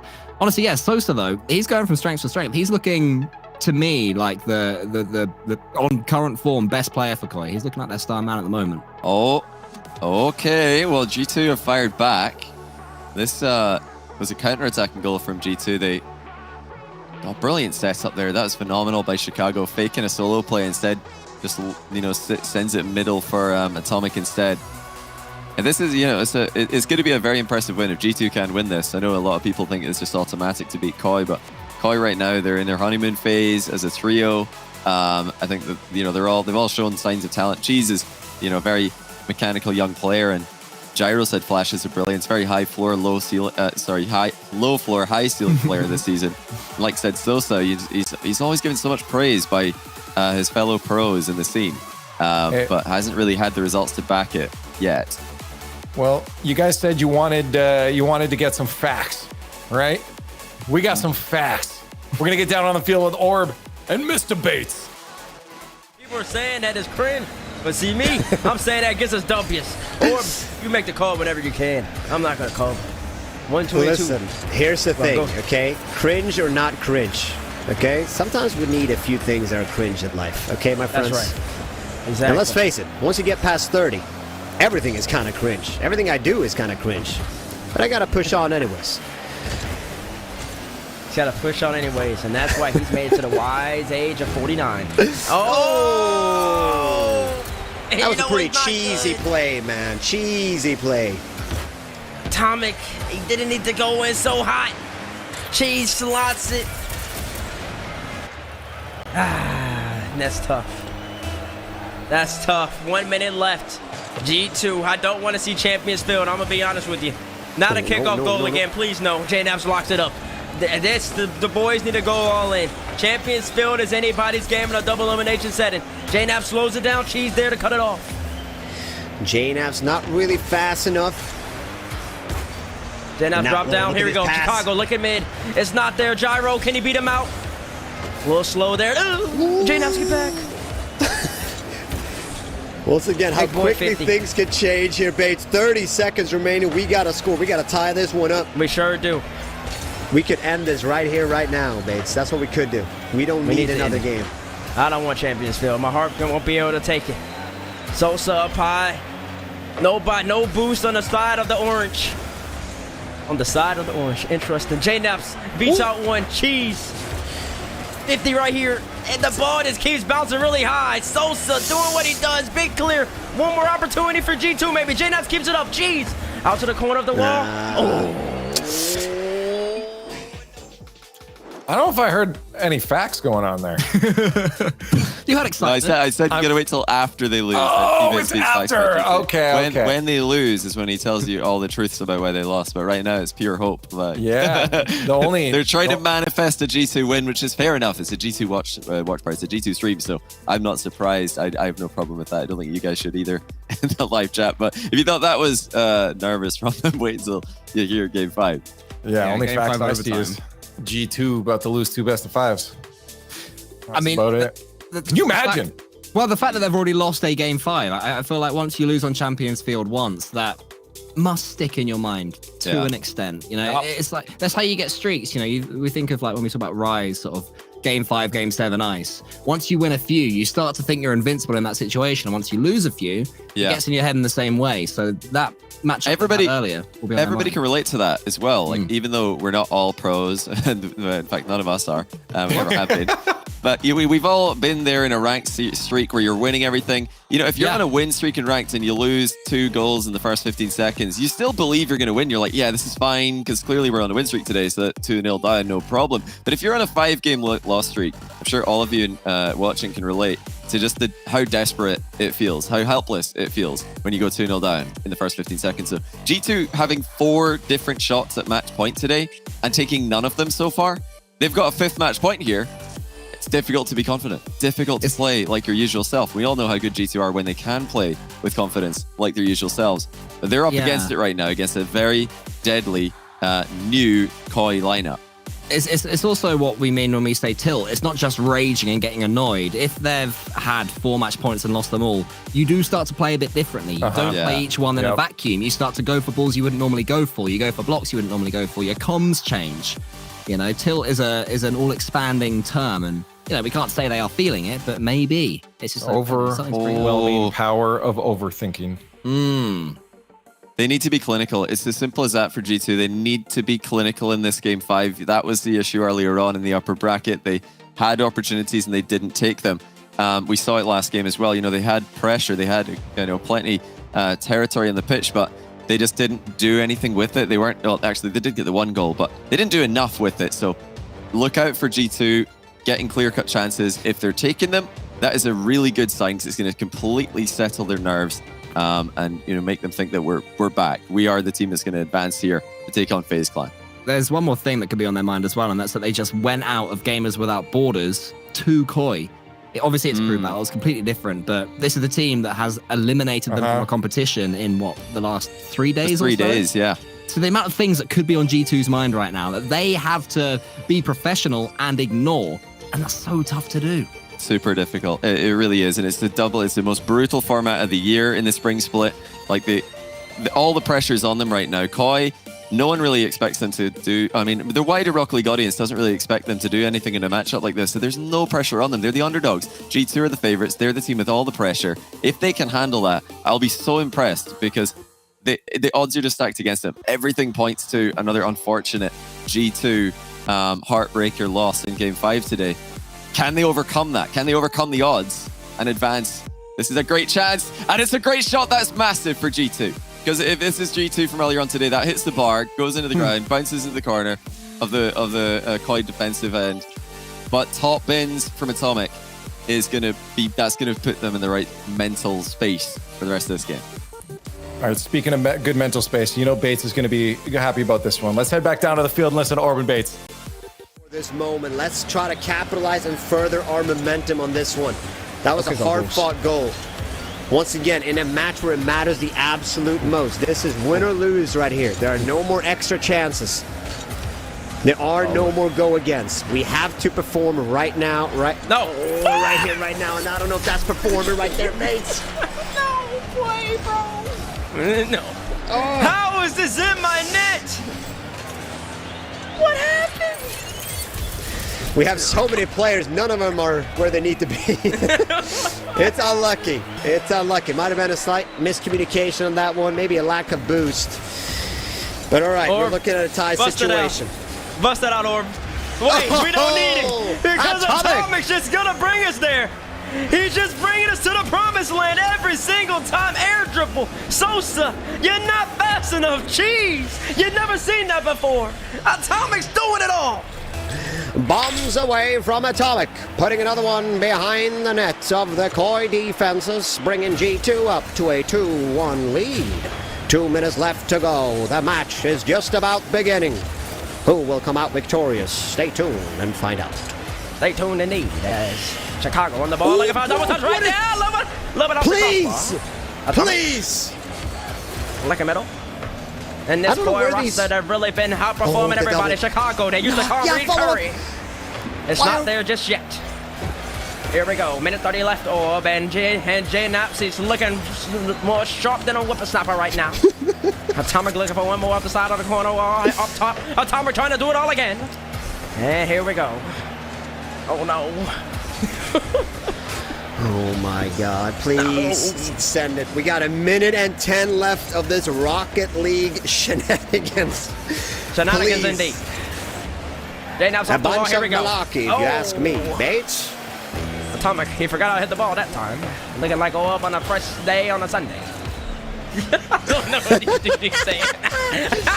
All right, come on, 50 seconds. Yeah. J-Naps off the wall. Here we go. Looking for one more middle. Hey, listen, we haven't lost a single game when we threw it back to 1950. And let me tell you, it doesn't look like we're going to lose this one. Atomic, we're back into the modern 2023. You got Bates and Orb on the call, and you got a G2 trying to get a W. Backs, lives, everything else on the line. G2 needs to get enough, getting a W. 30 seconds left. J-Nap's looking for one more. Atomic's been doing it all right here, Orb. No, Atomic did it out again. Come on, baby. Yeah. Great. There we go.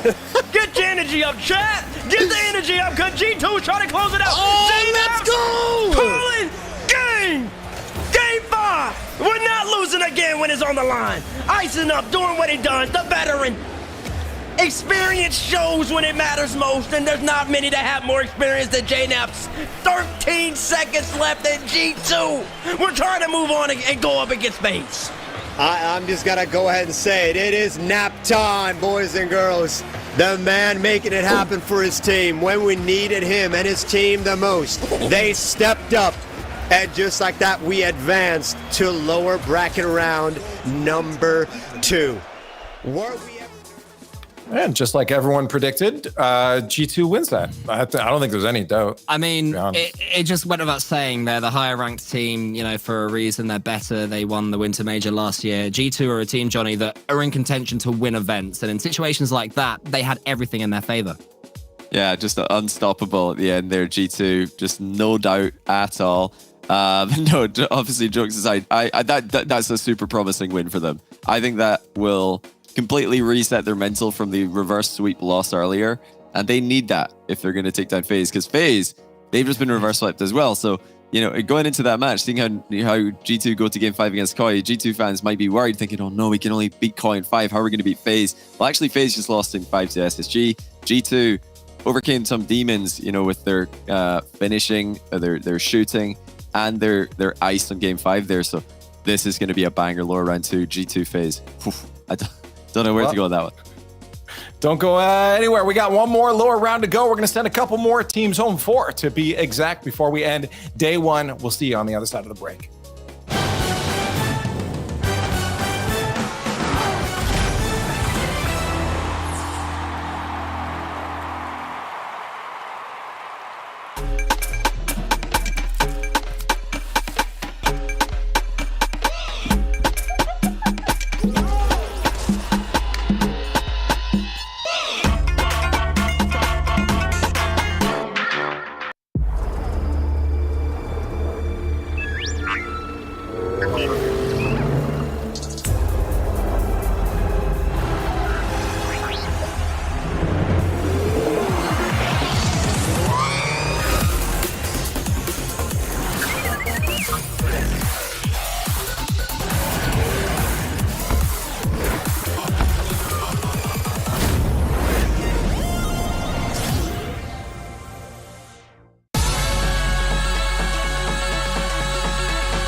Last split, we ended up missing out on the major. It kind of felt like we were stagnant in our play style. There were some things that we wanted to change, and we felt like we couldn't quite do that with the current roster we had. We had our sights set on Daniel immediately. Daniel and Beast Mode are an incredible duo, and they are really good friends too. So Beast Mode like 100% wanted to pick up Daniel, and of course I'm not going to say no to that. Who wouldn't want to have Daniel on their team? So I decided to join version 1 because I think Beast Mode and Calm are very good players, and I think our play styles will mesh very well together. I just messaged them and we got the process going, and now I'm on version 1. Are they done with it? Not a whole lot. They've given it to Daniel, and that's a Cardinals thin. Playing with Beast Mode and Calm definitely adds a little bit pressure, but I just try not to think about it and just play my game. There's very high expectations when you're putting together 2 of the best players in North America, but I think we can definitely live up to them, given how our practice has been going, given how hard we've been working, and how much effort we're all ready to put in to actually get those results that everybody expects of us. He's still got it. Those are my points. He's claiming it back. We just want to get out there on the pitch and show what we can do.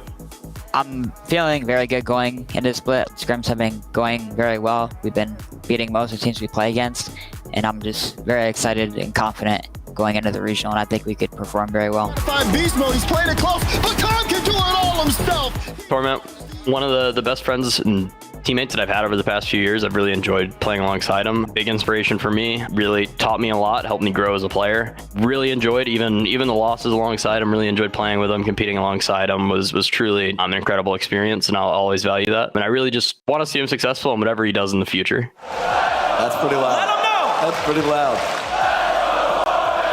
That's top right timing, man. One of the greatest in Rocket League history. Won't you come over? Dying to know where you came from. We're breaking open. Feel like your future's just begun. And all I know is that we lost time. If we stay right here, we could free ourselves inside. We'll stay awake forever. We'll hide away where no one knows. Let's run away together. Just lead me into your world. We'll stay awake forever. We'll hide away where no one knows. Let's run away together on our own. Just lead me into your world.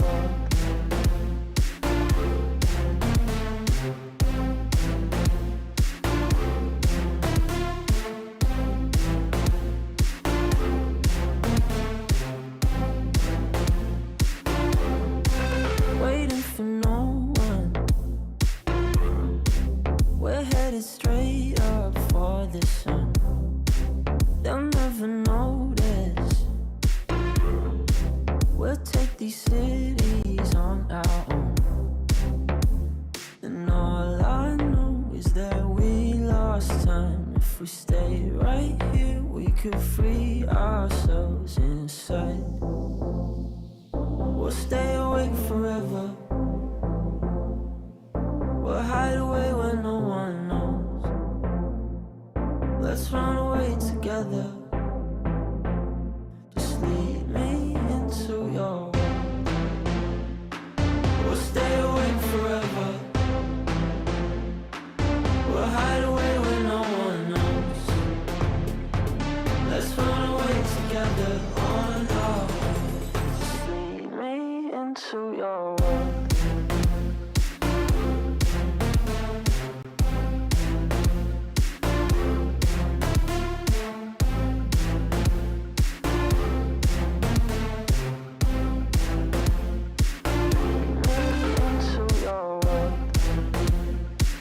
We'll stay awake forever. We'll hide away where no one knows.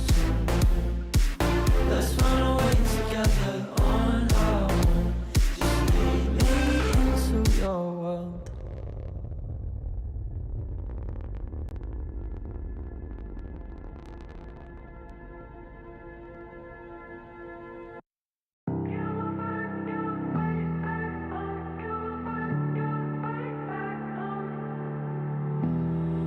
Easy love I can show on the outside, it's not that simple.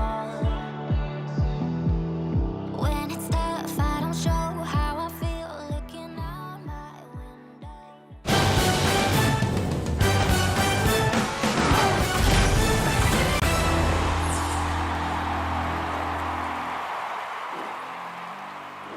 Welcome back one final time here for day one of the spring split of the Open. I'm Leaf. We have Cole. We have Johnny, and we're about to get into another exciting match. Let's do a little recap though first before we get into it, because it's been a fun day with some cool storylines. Some teams down in the lower bracket, I think, in my opinion, before we maybe would have expected them. Cole, specifically, a team like G2 early on dropped down there. Yeah.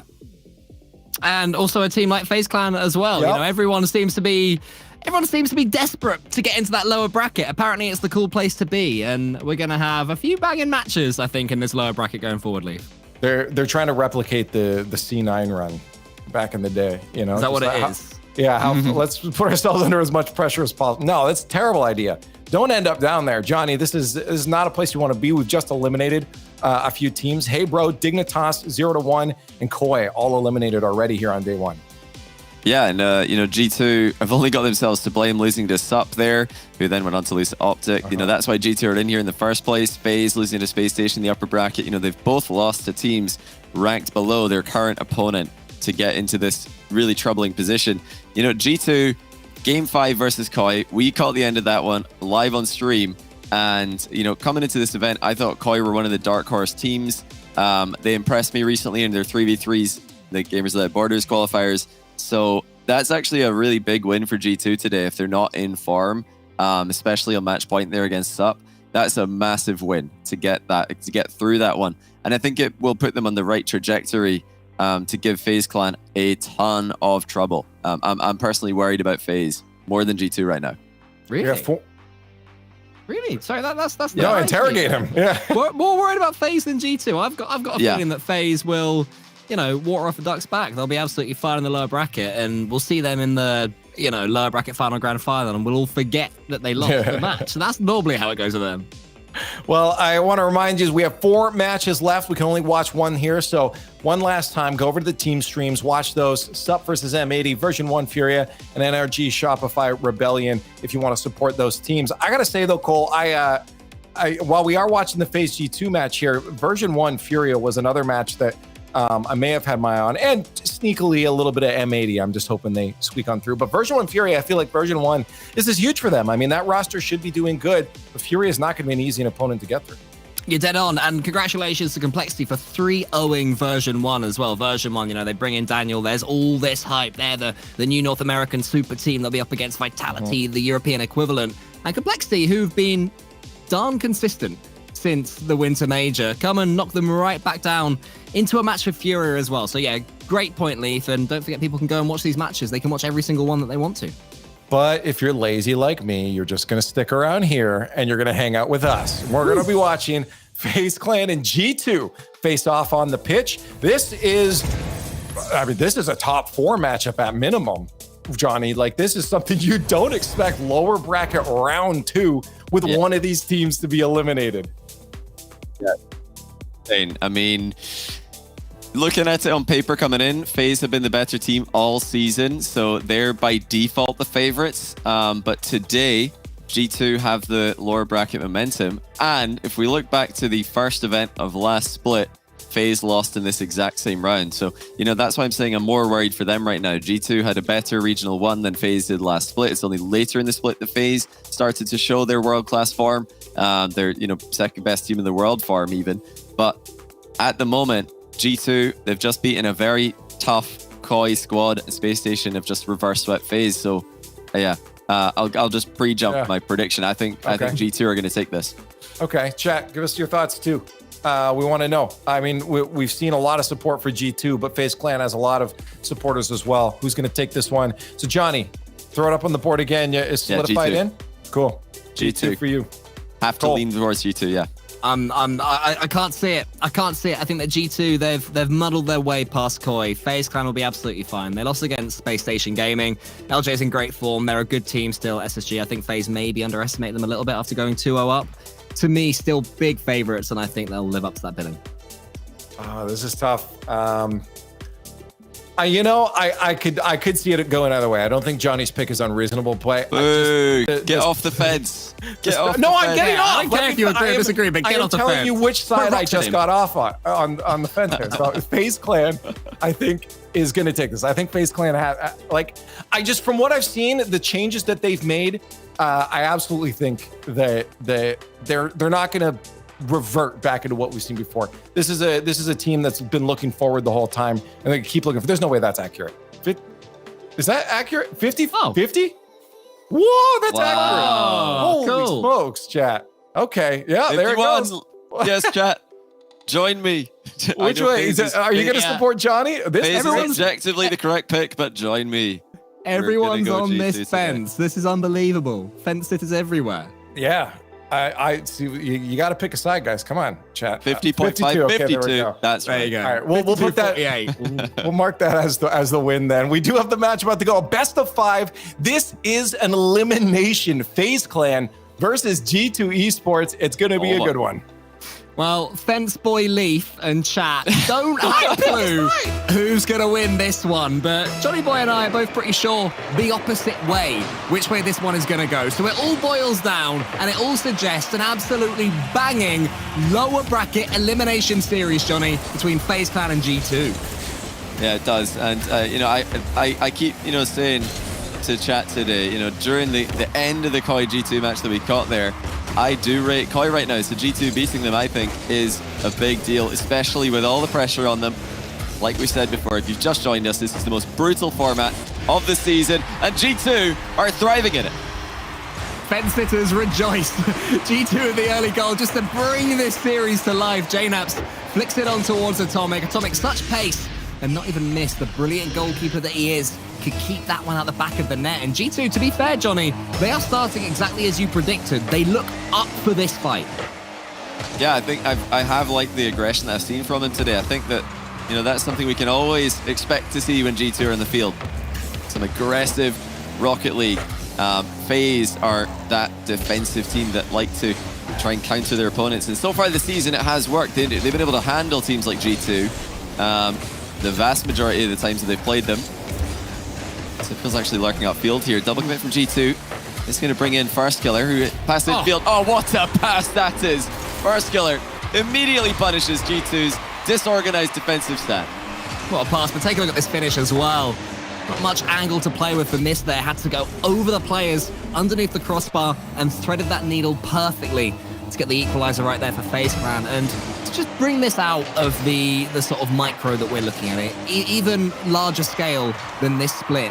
If FaZe Clan wins this series, then Gen.G and FaZe Clan will clinch Worlds. So do you reckon apparently Jack and the lads are watching this one nervous, biting their fingernails, thinking, oh, come on, FaZe, we need your help to make Worlds? I mean, it's only a matter of time. Obviously, they're both going to make Worlds, and you know, they want to win. I talked to Nolly yesterday about, you know, really their goal for this event, and it's to win it. Obviously, to when Gen.G are in the field, but especially now they've upped their scrim time, they've upped their own personal practice time. They took it personally that FaZe beat them in North America last split and beat them at the major as well. So Gen.G look like they're back with a vengeance, and it could be FaZe who are the slowest starter early in the split once again. Good save there by Chicago, bringing it into a safe corner. It's technically another double commit from G2, but no danger there. Another other one though. One too many for my liking because it allows First Killer through. He gets it just over the goal. Chicago prods it to the side. Can't give First Killer too many chances like that and expect to see tomorrow if you are G2. Remember, the loser of this one is out the competition on day one. One of these teams won't even see Saturday. Thomas trying to make it. Oh, he's now, but Mist will get the save. He got the demo as well, charging through the G2 player Chicago to get that one. Let's go to the side. More good pressure from G2. Great touch from JNaps, who's arriving Chicago, but I think because he had to respawn earlier on, he was a little bit too far away from the play. That's rare for a G2 player to try and keep it going, but the attack seems to have died. Yeah, it looks like Atomic, he might have thought it was a bit easier to score than it was, because yeah, he didn't absolutely laser that aerial into the roof of the net. I think if he did, it was going to be a real stretch, if not impossible, for Mist to get back and save it. Atomic always, you know, going for maximum power in his shots. If he knows there's a defender back, you know, so that would indicate that he either slightly mishit it or thought Mist would be more slowed down by the demo that he just made on his retreat. G2, FaZe in a deadlock. It's, I think, more important for FaZe to get this first game, and this all gone wrong. JNaps walks past everybody. Yeah, but I think he surprised them all as well. There was a fake in the center of it all. FaZe were all staring at each other, wondering who's going to attack JNaps. The answer was no one. First Killer was reversing to clear the path. JNaps can't believe his, I wouldn't say his luck, because it was still a beautiful play, but I don't think he expected to score from that. Oh, I mean, it's typical there. He has to just hit the ball. He's got Mist right behind him, and Mist is just waiting for Typical to force JNaps to go up. That's why Mist drove up on the backboard there. He's waiting for Typical to force JNaps high, and Typical didn't force him high. He just went for the pre-jump, the block, the read. You can't be doing that as the lead challenger when you've got another player back with you. So big mistake there by Typical. JNaps with a huge solo play though, puts G2 in front. FaZe not afraid of coming back from a losing position, but Chicago with a little self-doink to tee his own touch up. And stays in the attack. JNaps is coming in, he does a fake and then puts it into the top corner. JNaps has got FaZe Clan just in his pocket. Oh, lovely 50 by Chicago. JNaps knew he had time, first touch, to set himself up for the shot. There was a demo coming in behind him, but it wouldn't land in time. JNaps jumps up and shoots it top left past Mist, one of the best goalkeepers in the world. JNaps on form for G2. And FaZe come back. Space's defense is looking like it's struggling so far. In attack, they're looking like they're more than able to punish G2 despite only getting the one goal. Mist has them coming forward. This is where they're playing better. Up in the aggressive seat, Mist tries to get round that pass. Put it goalward. It's not quite there that time. First killer always has a goal in his pocket. Can he conjure one now? Instead, he's going to go for a bump to try and help out Mist. Is there a typical arriving? Yes, there is. His first touch is decent. His second one's great as well. Atomic knocked out his teammate, JNaps. And all these saves for G2 are taking more time off the clock. Everyone they get is relevant to this game. Typical gets the pass up top. First killer wins the race. Atomic has to do some work defensively. He doesn't do enough. And FaZe Clan give themselves a sniff. That was all first killer here. Atomic did not expect first killer to be able to hit that center with such a big angle change. He was preparing to dive at the near post and block a potential shot on target. First killer's touch goes straight over to Atomic's head, and it was too difficult for Atomic to clear. G2 actually just allowed the kickoff to go in their back corner. This could be a really good result for them, even though the ball's in their half here. They're the team with the boost advantage. They're the team with possession. You can see the counterattack did come through. All they need right now is to waste some time, but they're going for another goal. Atomic, maybe he'll sink it. Maybe he'll end this first game. Of course he does. He loves the backboard. Smashes it home. Beautiful. Absolutely beautiful by Atomic. Hard hit forward, and then an accurate and hard hit down into the net. 4-2. All G2 need to do here is, not double commit on the kickoff. If they could just slow cheat here, the game is over. And they have indeed left the defender back. But hold on. Well, JNaps, he was back, but he wasn't ready for the shot that nearly went really, really wrong for them, even though they picked the right strategy. He's done his best to mess it up, but all he's doing is teasing FaZe Clan into getting back into game one. It's going to be G2 that keep that apparently all-important lower bracket momentum and go 1-0 up in the series. Yeah, for me, it is important to take that into account. I mean, FaZe are, talked earlier on about how G2 were trying to get past that match point that was evading them all day. And now FaZe are trying to get past their regional 1 9th to 12th finish that they didn't get last split. So these teams are trying to battle with some demons, and G2 coming out on top. Beef. Hello, Yeah. mate. What a game one. Yeah, I'm not surprised Atomic's popping off. We're going to told that's he's never finished outside top 8 except once. He's 23 and 20 out of 24 regionals top 8. So consistent, isn't it? Across multiple teams as well. That is ridiculous. I'm not surprised he's starting to pop off here. And across the board, I'm sure you're waiting for this. We do have Sup and M80 in game 2 overtime. Sup took game 1. Version 1 dropped the game to Furia. And they are down by 1 goal right now in game 2. So it could be a match point for Furia. And then we have the NRG Rebellion match, up 1 for NRG. They're in game 2 overtime. Huge. NRG, they're getting multiple shots at this today because of their very impressive upper bracket win against Dignitas. That's put them into, I think, a favorable bracket when you look at how stacked the other lower bracket round 2 matches are. But they're doing what they've got to do. I mean, that's not an easy match on paper against Shopify, especially Shopify, who just put up 19 goals in 3 games in their last round. So, yeah, talk about momentum. Yeah, if NRG make it through today, that'll be an amazing result for them, and definitely a return to form, an opportunistic return to form, with teams like V1 struggling, teams like FaZe struggling. Seems like that clear top 5 is not as clear as we expected. And if NRG do manage to beat Shopify Rebellion, they'll have a match against G2 or FaZe Clan to look forward to. What a beautiful reward that is in the lower bracket for them. We've actually just gone 2-0 for Furia, by the way, against V1. The dream team from NA for this split. Version 1 is off to a horrendous start. Furia, after a round 1 loss to Gen.G, have gone 5-0 in games. So, massive step up from them. It looks like G2 might be about to go up in the second game as well. It's JNaps again. He's everywhere he needs to be today. Dunk from Atomic, and another one by JNaps. Looks like misplayed that really greedily, not flipping into the ball. JNaps punishes him, going high on the challenge. I'm not sure how many times FaZe Clan have faced JNaps. For some reason, on this day, they don't have a clue what he's going to do at any given time, but that might be a kickoff goal back, depending on the read from Atomic. But yeah, it just seems that JNaps, whenever there's a floating ball or a FaZe Clan player taking a touch, JNaps just seems to be able to squash them or blast the ball through their defense. And they're not quite able to deal with him. It's a brilliant play from him. First killer faked Helping out Typical in the end. It's a setup. Typical surely can put it away in the end. Oh my He's there.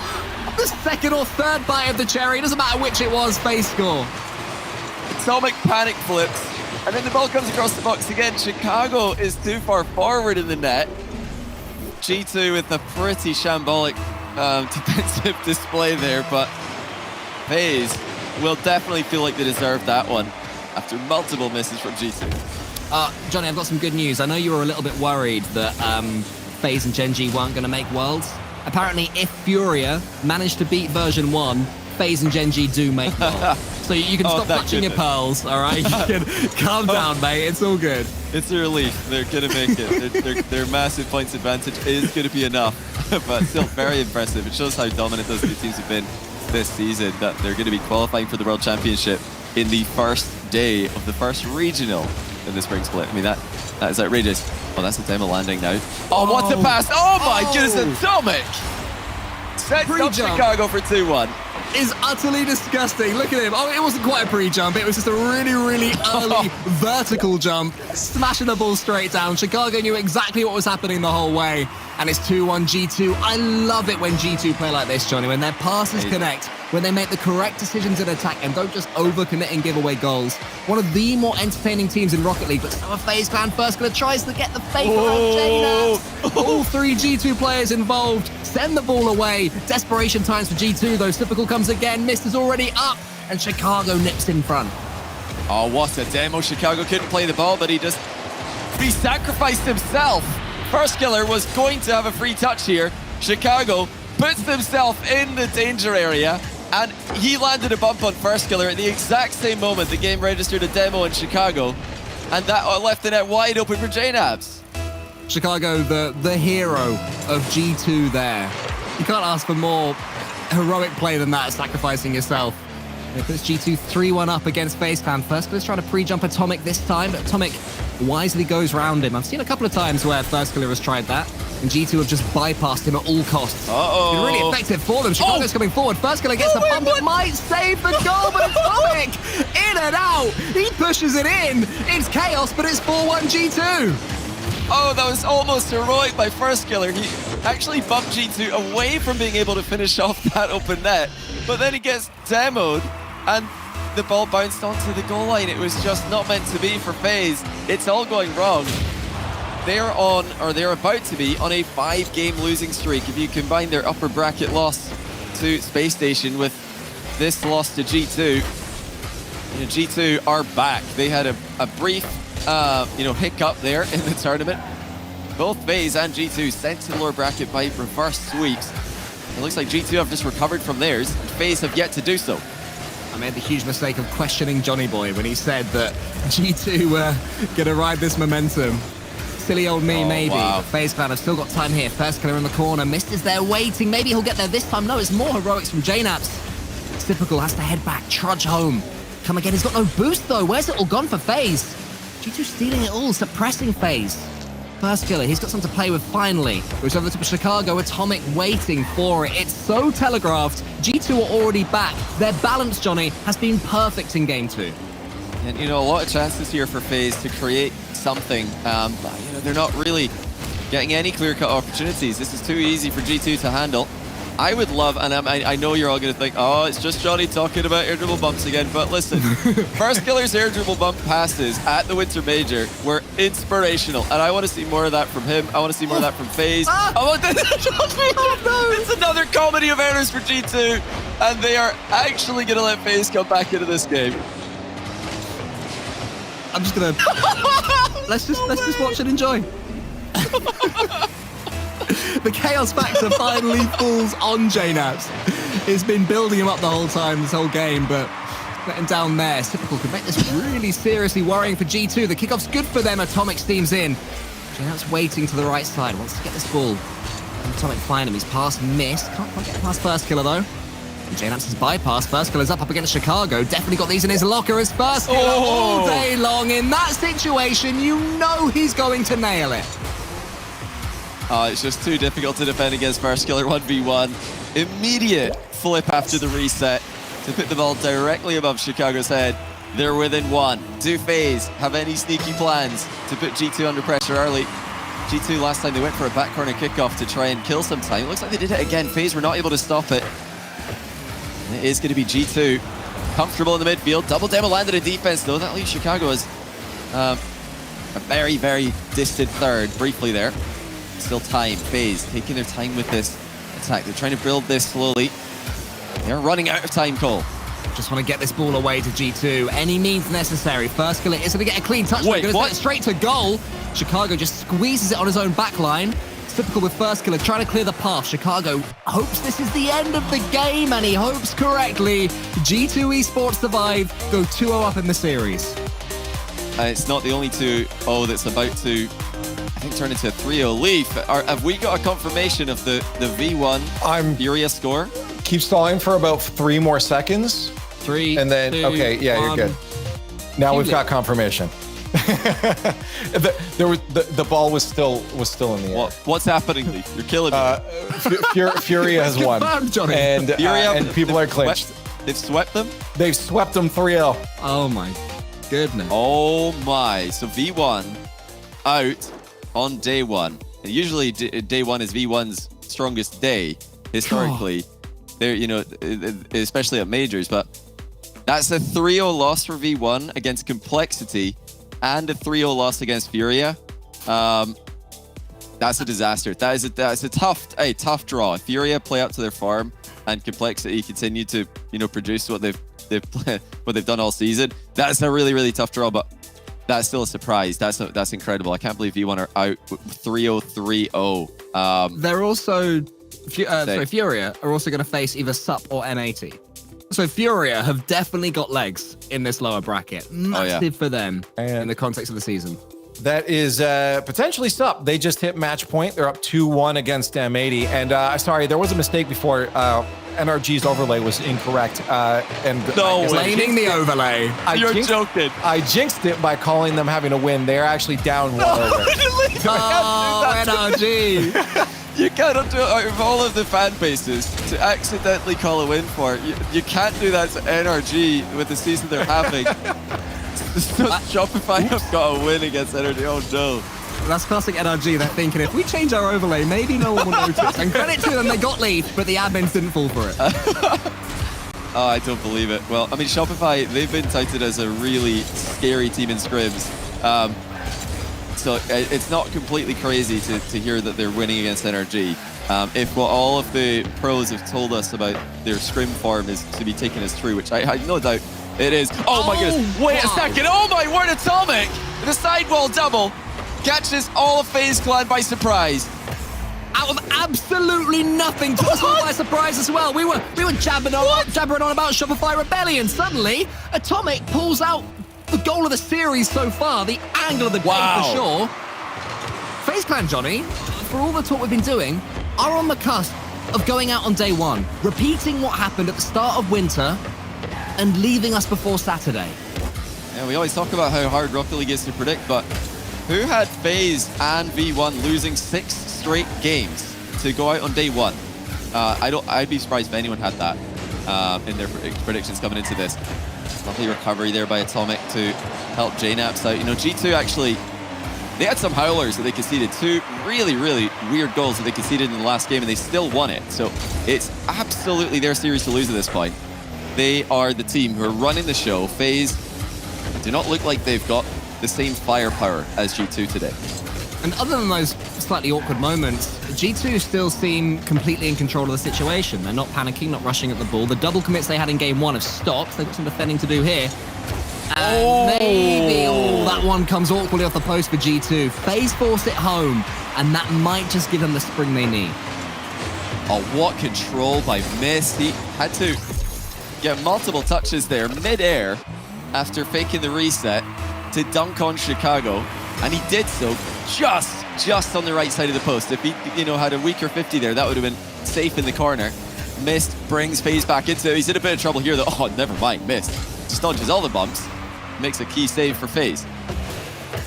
Just for a second, we should celebrate FaZe and Gen.G, even though FaZe might lose this series.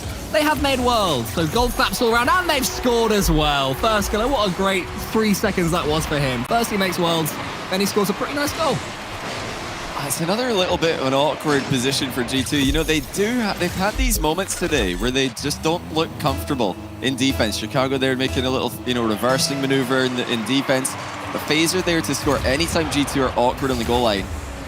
Kickoff goes G2's way. Shot chance for Atomic. Actually, a team save there. JNaps landed a demo and missed, but as he did so, I think he saved Atomic's shot. They're getting another chance, but it's saved by FaZe this time. Well, that was about as close as you can get to perfectly timing the demo. G2 not able to do it. Demos, explosions everywhere. It's like a minefield over there in front of the FaZe goal. The only explosion we haven't seen is the ball exploding in the FaZe clan goal. They have turned this game around. 2-1 up now. Typical dances with it on his nose. JNaps comes in. First killer's already up, and suddenly it's FaZe clan that seem to have control. Typical's getting the demos, clearing the path for Mist. Chicago can get this one away for now, but I start to wonder how long can G2 hold out the way this thing is going. The only goal they've scored in this game has been a wonder goal pretty much out of nothing from Atomic. Can he force another one? That one goes into the corner.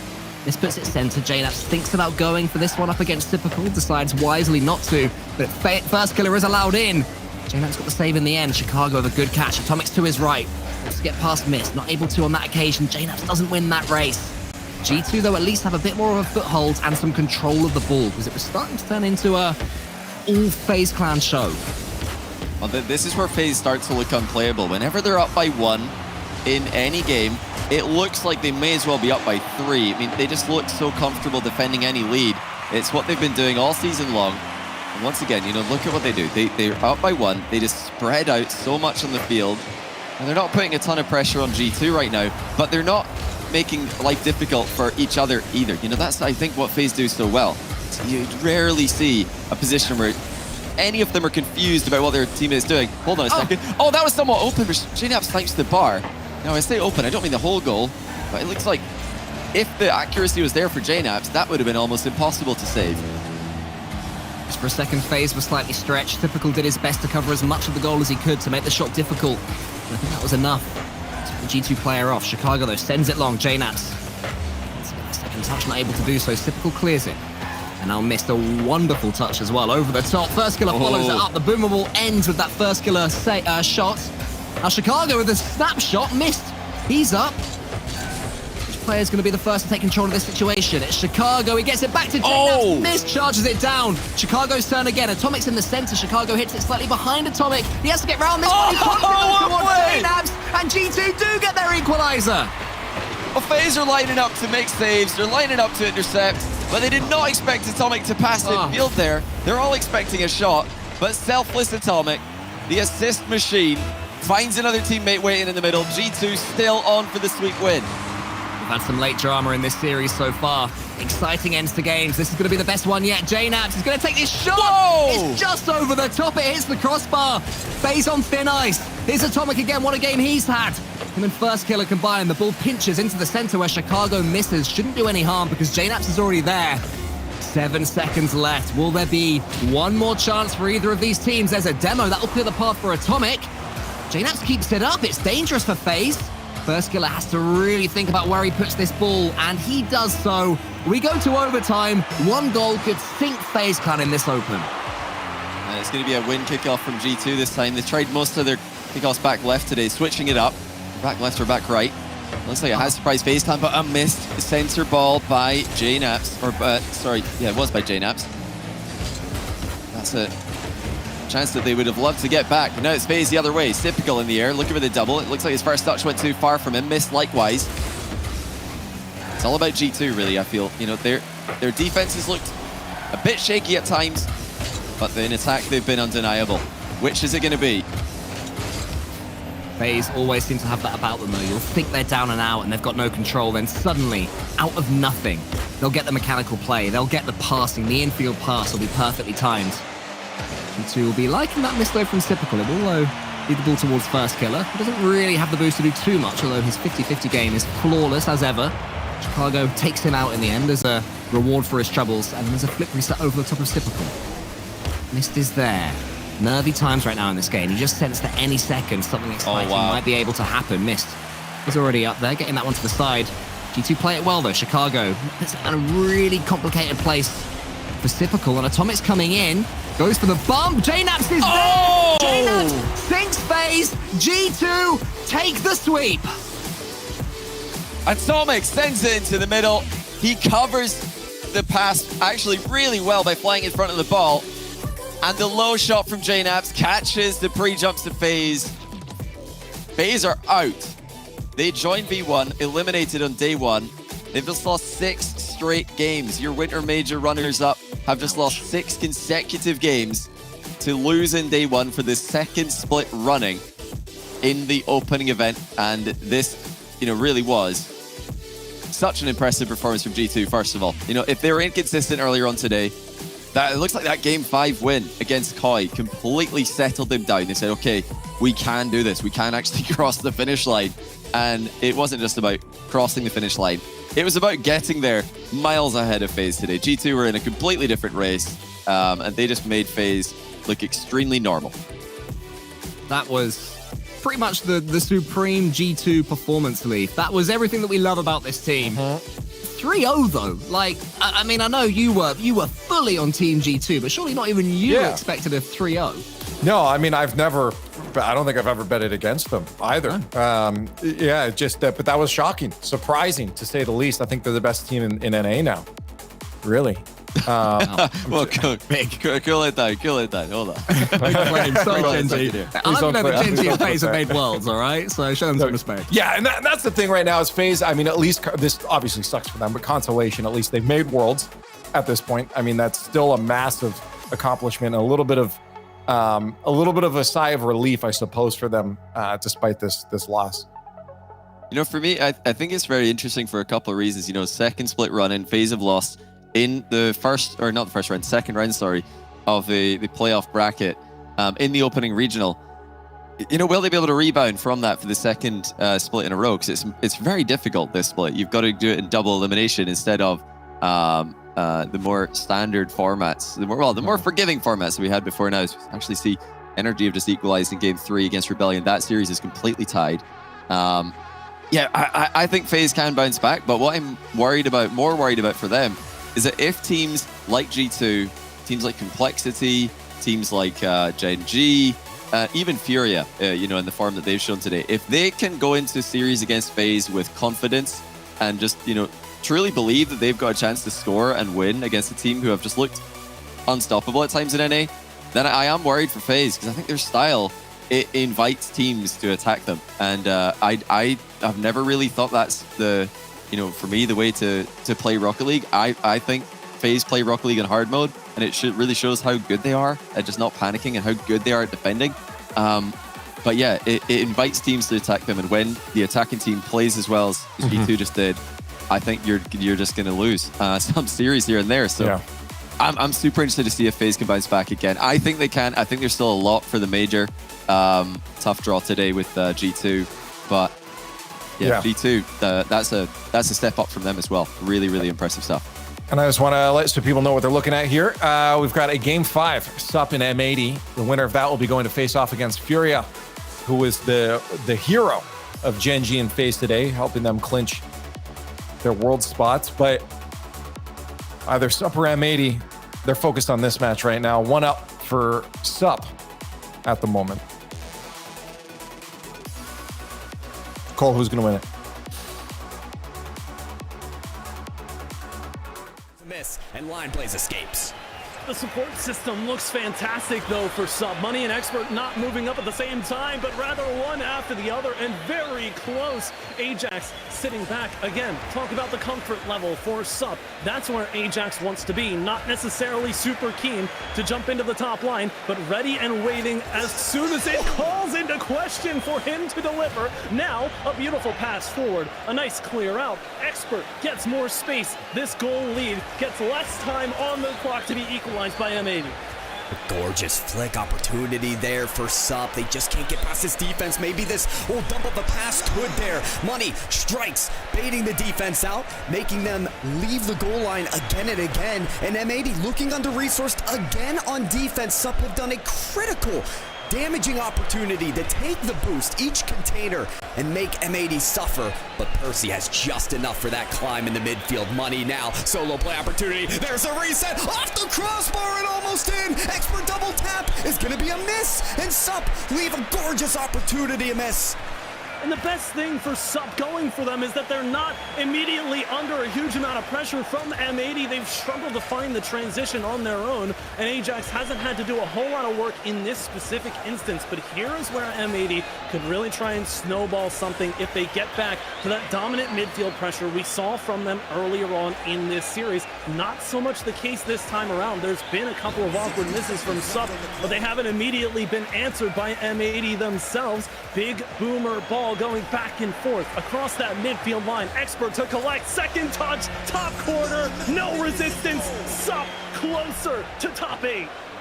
And it leaves the defenders just sitting, waiting, wondering what more they could have done. There's not much you can do. Sup have been so fast-paced in the Game 5 setting, leading these challenges, getting the better dunks, and setting them up for these golden opportunities. But M80 poised now than ever, and this is a very dangerous team that is angry and ready to attack. They have nothing left to do here, Galgan, but put it all on the table.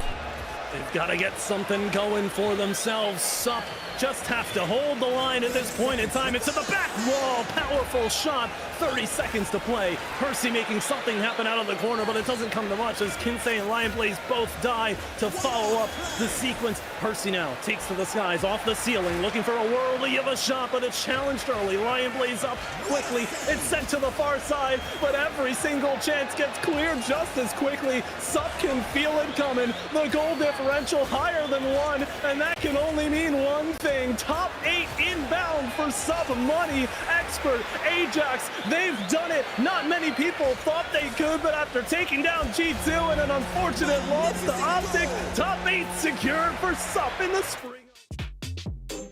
So anyway, Leaf, as I was saying, M80 100% chance of winning that one. I cannot see them losing a Game 5. They are just too good, my friend. I think that's a solid prediction. Good analysis. That's why we keep you on the desk here. Good. 6-5. Wow. Wait a minute, are Energy coming back? I saw 6-2 and I thought, okay, that's chalk. Is this going to be a 4-goal comeback?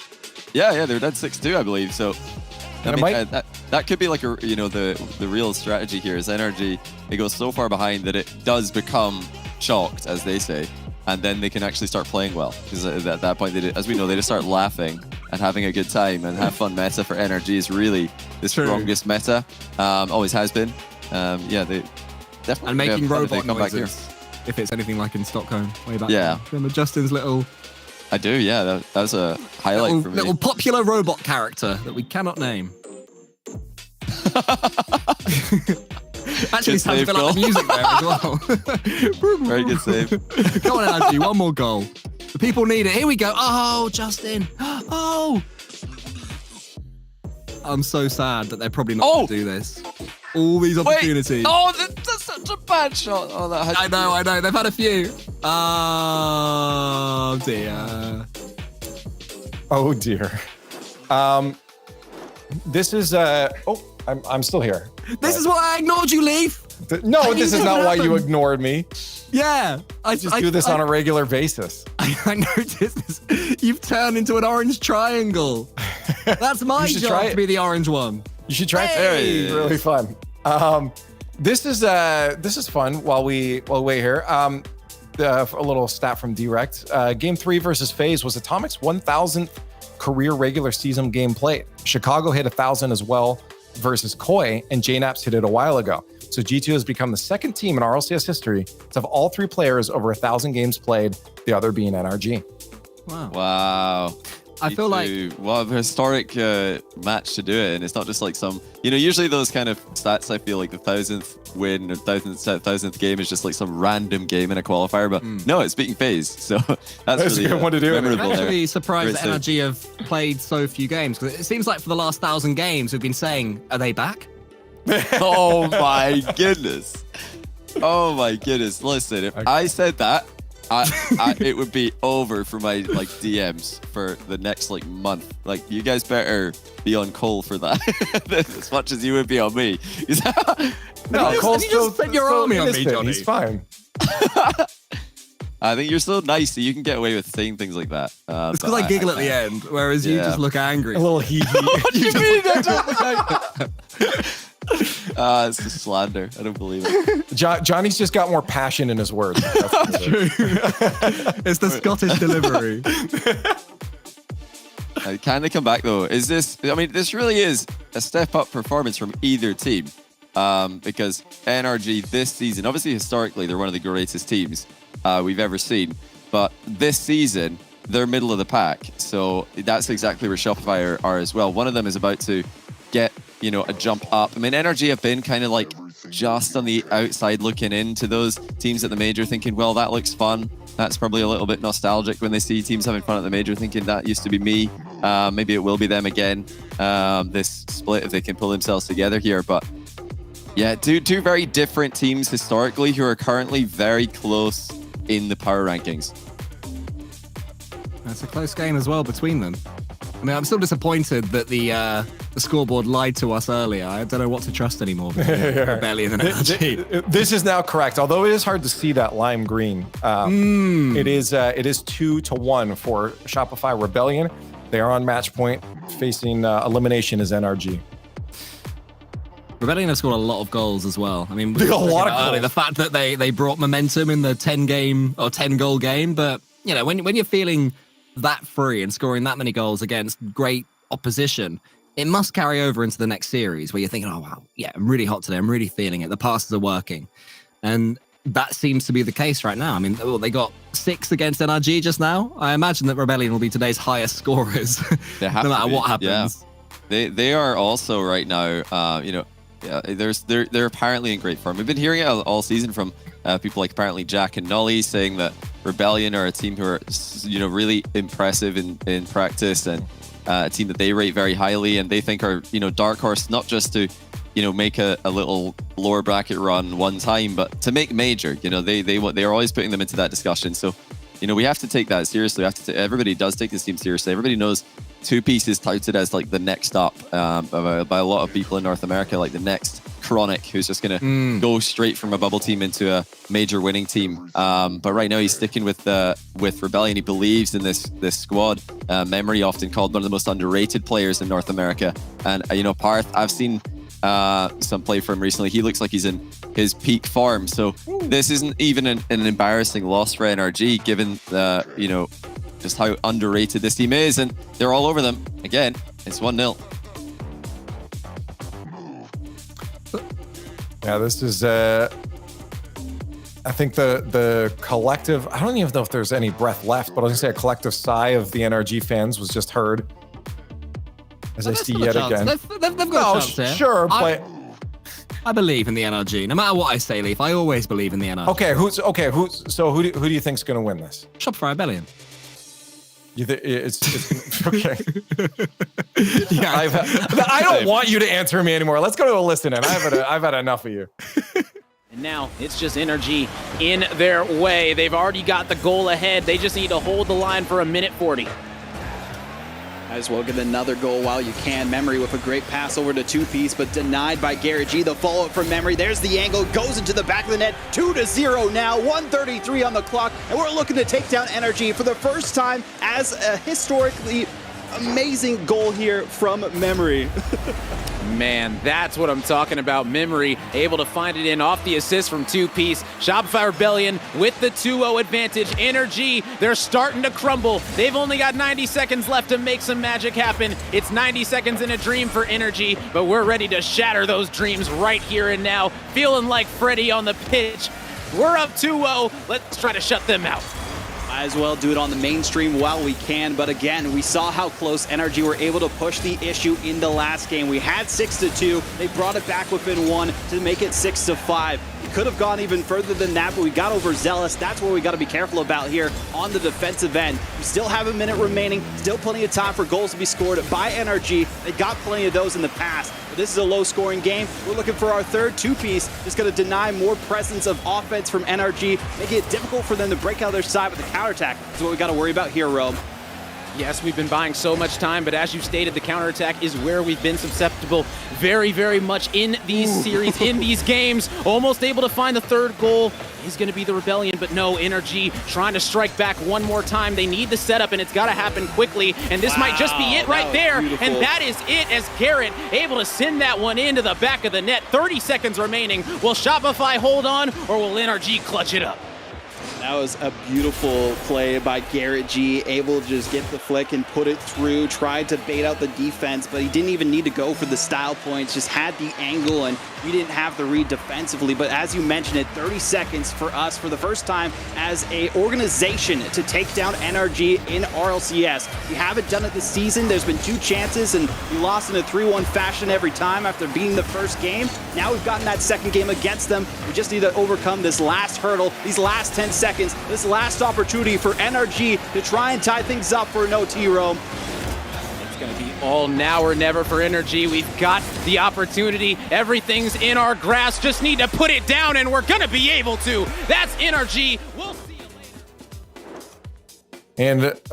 And the size were heard correctly. As Shopify shutting down NRG, they're going to drop out the same side as FaZe Clan. So, I mean, they're as good as FaZe Clan is the thing we can take away from this, Johnny. That's logical. It's not what NRG fans want to. I mean, the truth hurts because everybody, loves NRG. The players have got such amazing stories and they've achieved so much, but it's just not what we've been hoping for. They keep sticking together every split. We're thinking, okay, maybe this is the one. Maybe this is the split where they show that return to form, return to major qualification form. And it doesn't. It just seems to be slipping in the other direction. It feels like to me every split they're getting a bit further and further away. I think they were 6th seed, in fact, in the fall split. And what were they last split? Like 7th or 8th? And now, outside of the top 8 regional 1. I mean, it's not surprising if you look at the trajectory this team's been on for about a year and a half now. So I think, they've got to change something. They've not changed a player, they've stuck again. So they've got to change something about the way they're playing.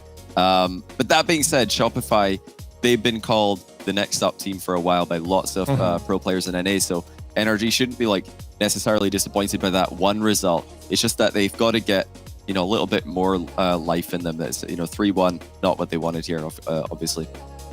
Cole, it's been a fun day to start things off here for the final split of this season's run. As we complete out day 1, we send some teams home. We started off on the upper bracket there, 3-0s, Cole, across the board there, but none of them were truly unexpected, I suppose. The big one, I guess, people had their eyes on was probably that G2 sup game.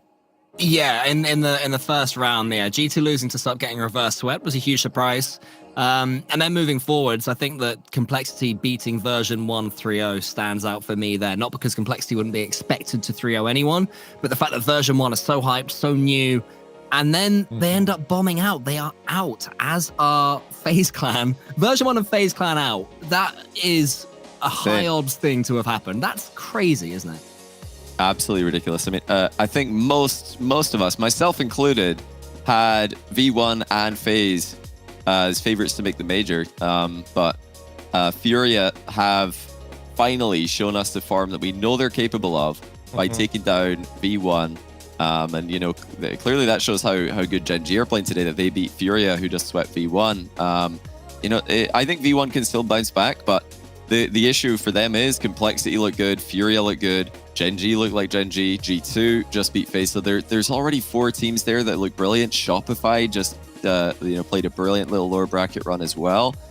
Who knows how far SUP can go? They reverse. I mean, they just seem so stacked. There's so many question marks, and you can't have these bad results 2 events in a row. So V1 FaZe, next event, they have to make top 4, or else they're just going to be out of the top 5 with it all to do in Regional 3. Well, let's look at the bigger picture here as we move out to the overall season points, because today something special happened at the hand of Furia with their 3-0 win over version 1. They've given Gen.G and FaZe Clan, Cole, that clinch into Worlds. Not just this major, I'm talking Worlds. Phew. Whoa. Close one. I mean, I bet FaZe Clan were worried after that G2 loss that they wouldn't make Worlds. Look at that. No, it also, look at that. 40 points ahead of G2 are FaZe Clan, and even more are Gen.G. It's incredible, these two. I'm glad that we've had them both in the same region, spurring each other on, pushing each other, making sure that, you know, even if you win one event, you're not thinking, oh, we've made it. No, because if you do that, if you're FaZe Clan, Gen.G are right there, and vice versa. You have to keep grinding. You have to keep getting the scrim time up and the free play time up. Those two teams have been so good for the scene in this season so far, and so good for the region too. I can't wait to see them at Worlds, and I'm sure we will, Johnny, see FaZe Clan at their best again in regional too, because they only have to look at their own example from Winter.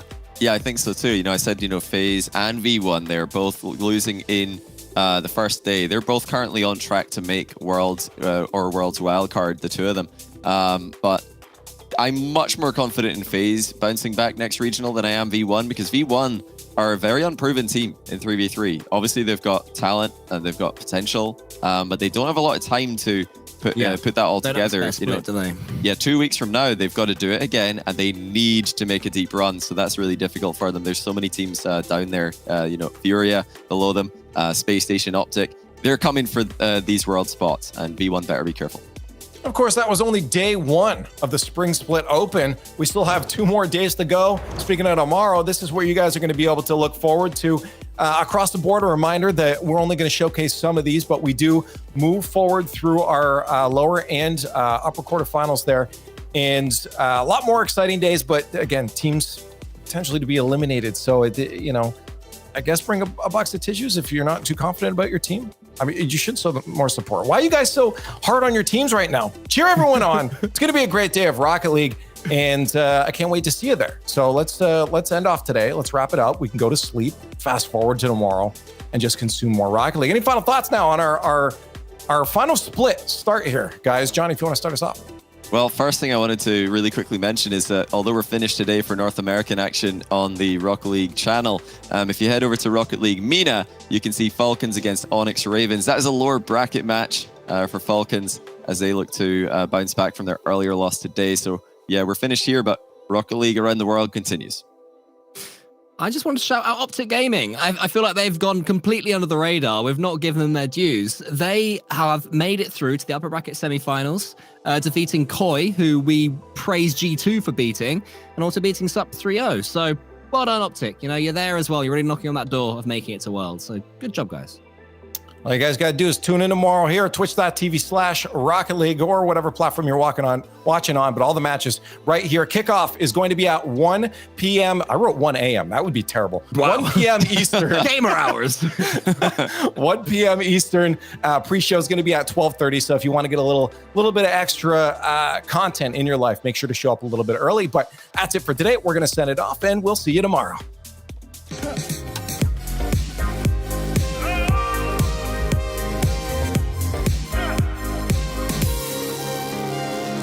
She found a way into my heart.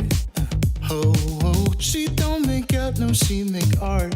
And I need a way to treat it, 'cause I keep getting high off of her. Off of her. I know that you'd be bad from the minute I saw you. But somehow I keep running back to you.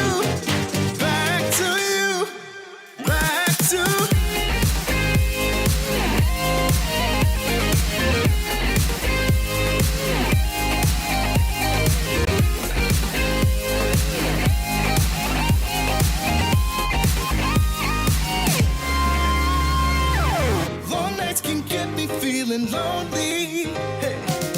And hearing music that can make me smile.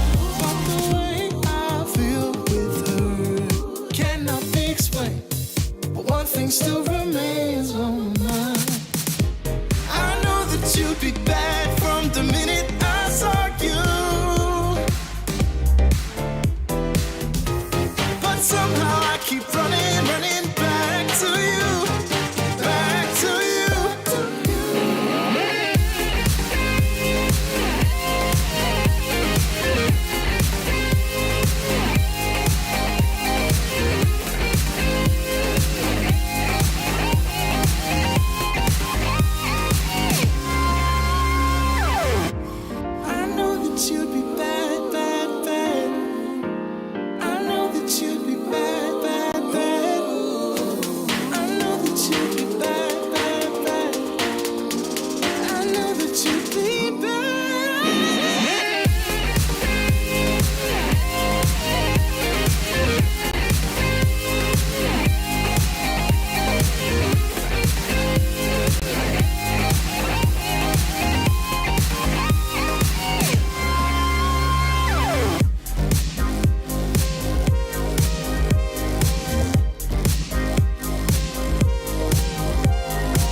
all us retired players get.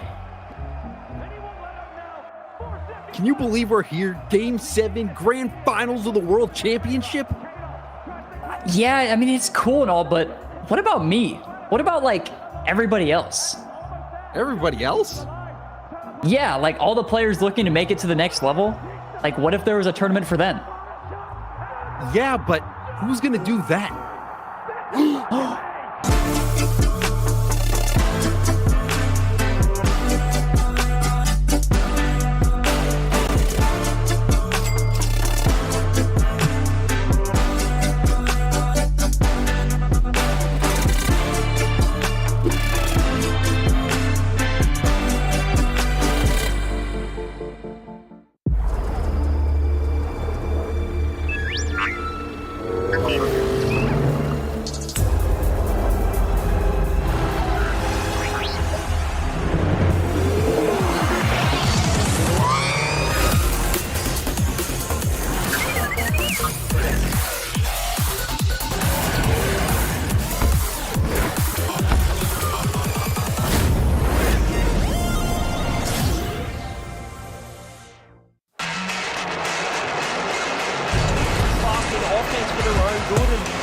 Leading to opportunities like this. Ahmad off the ceiling.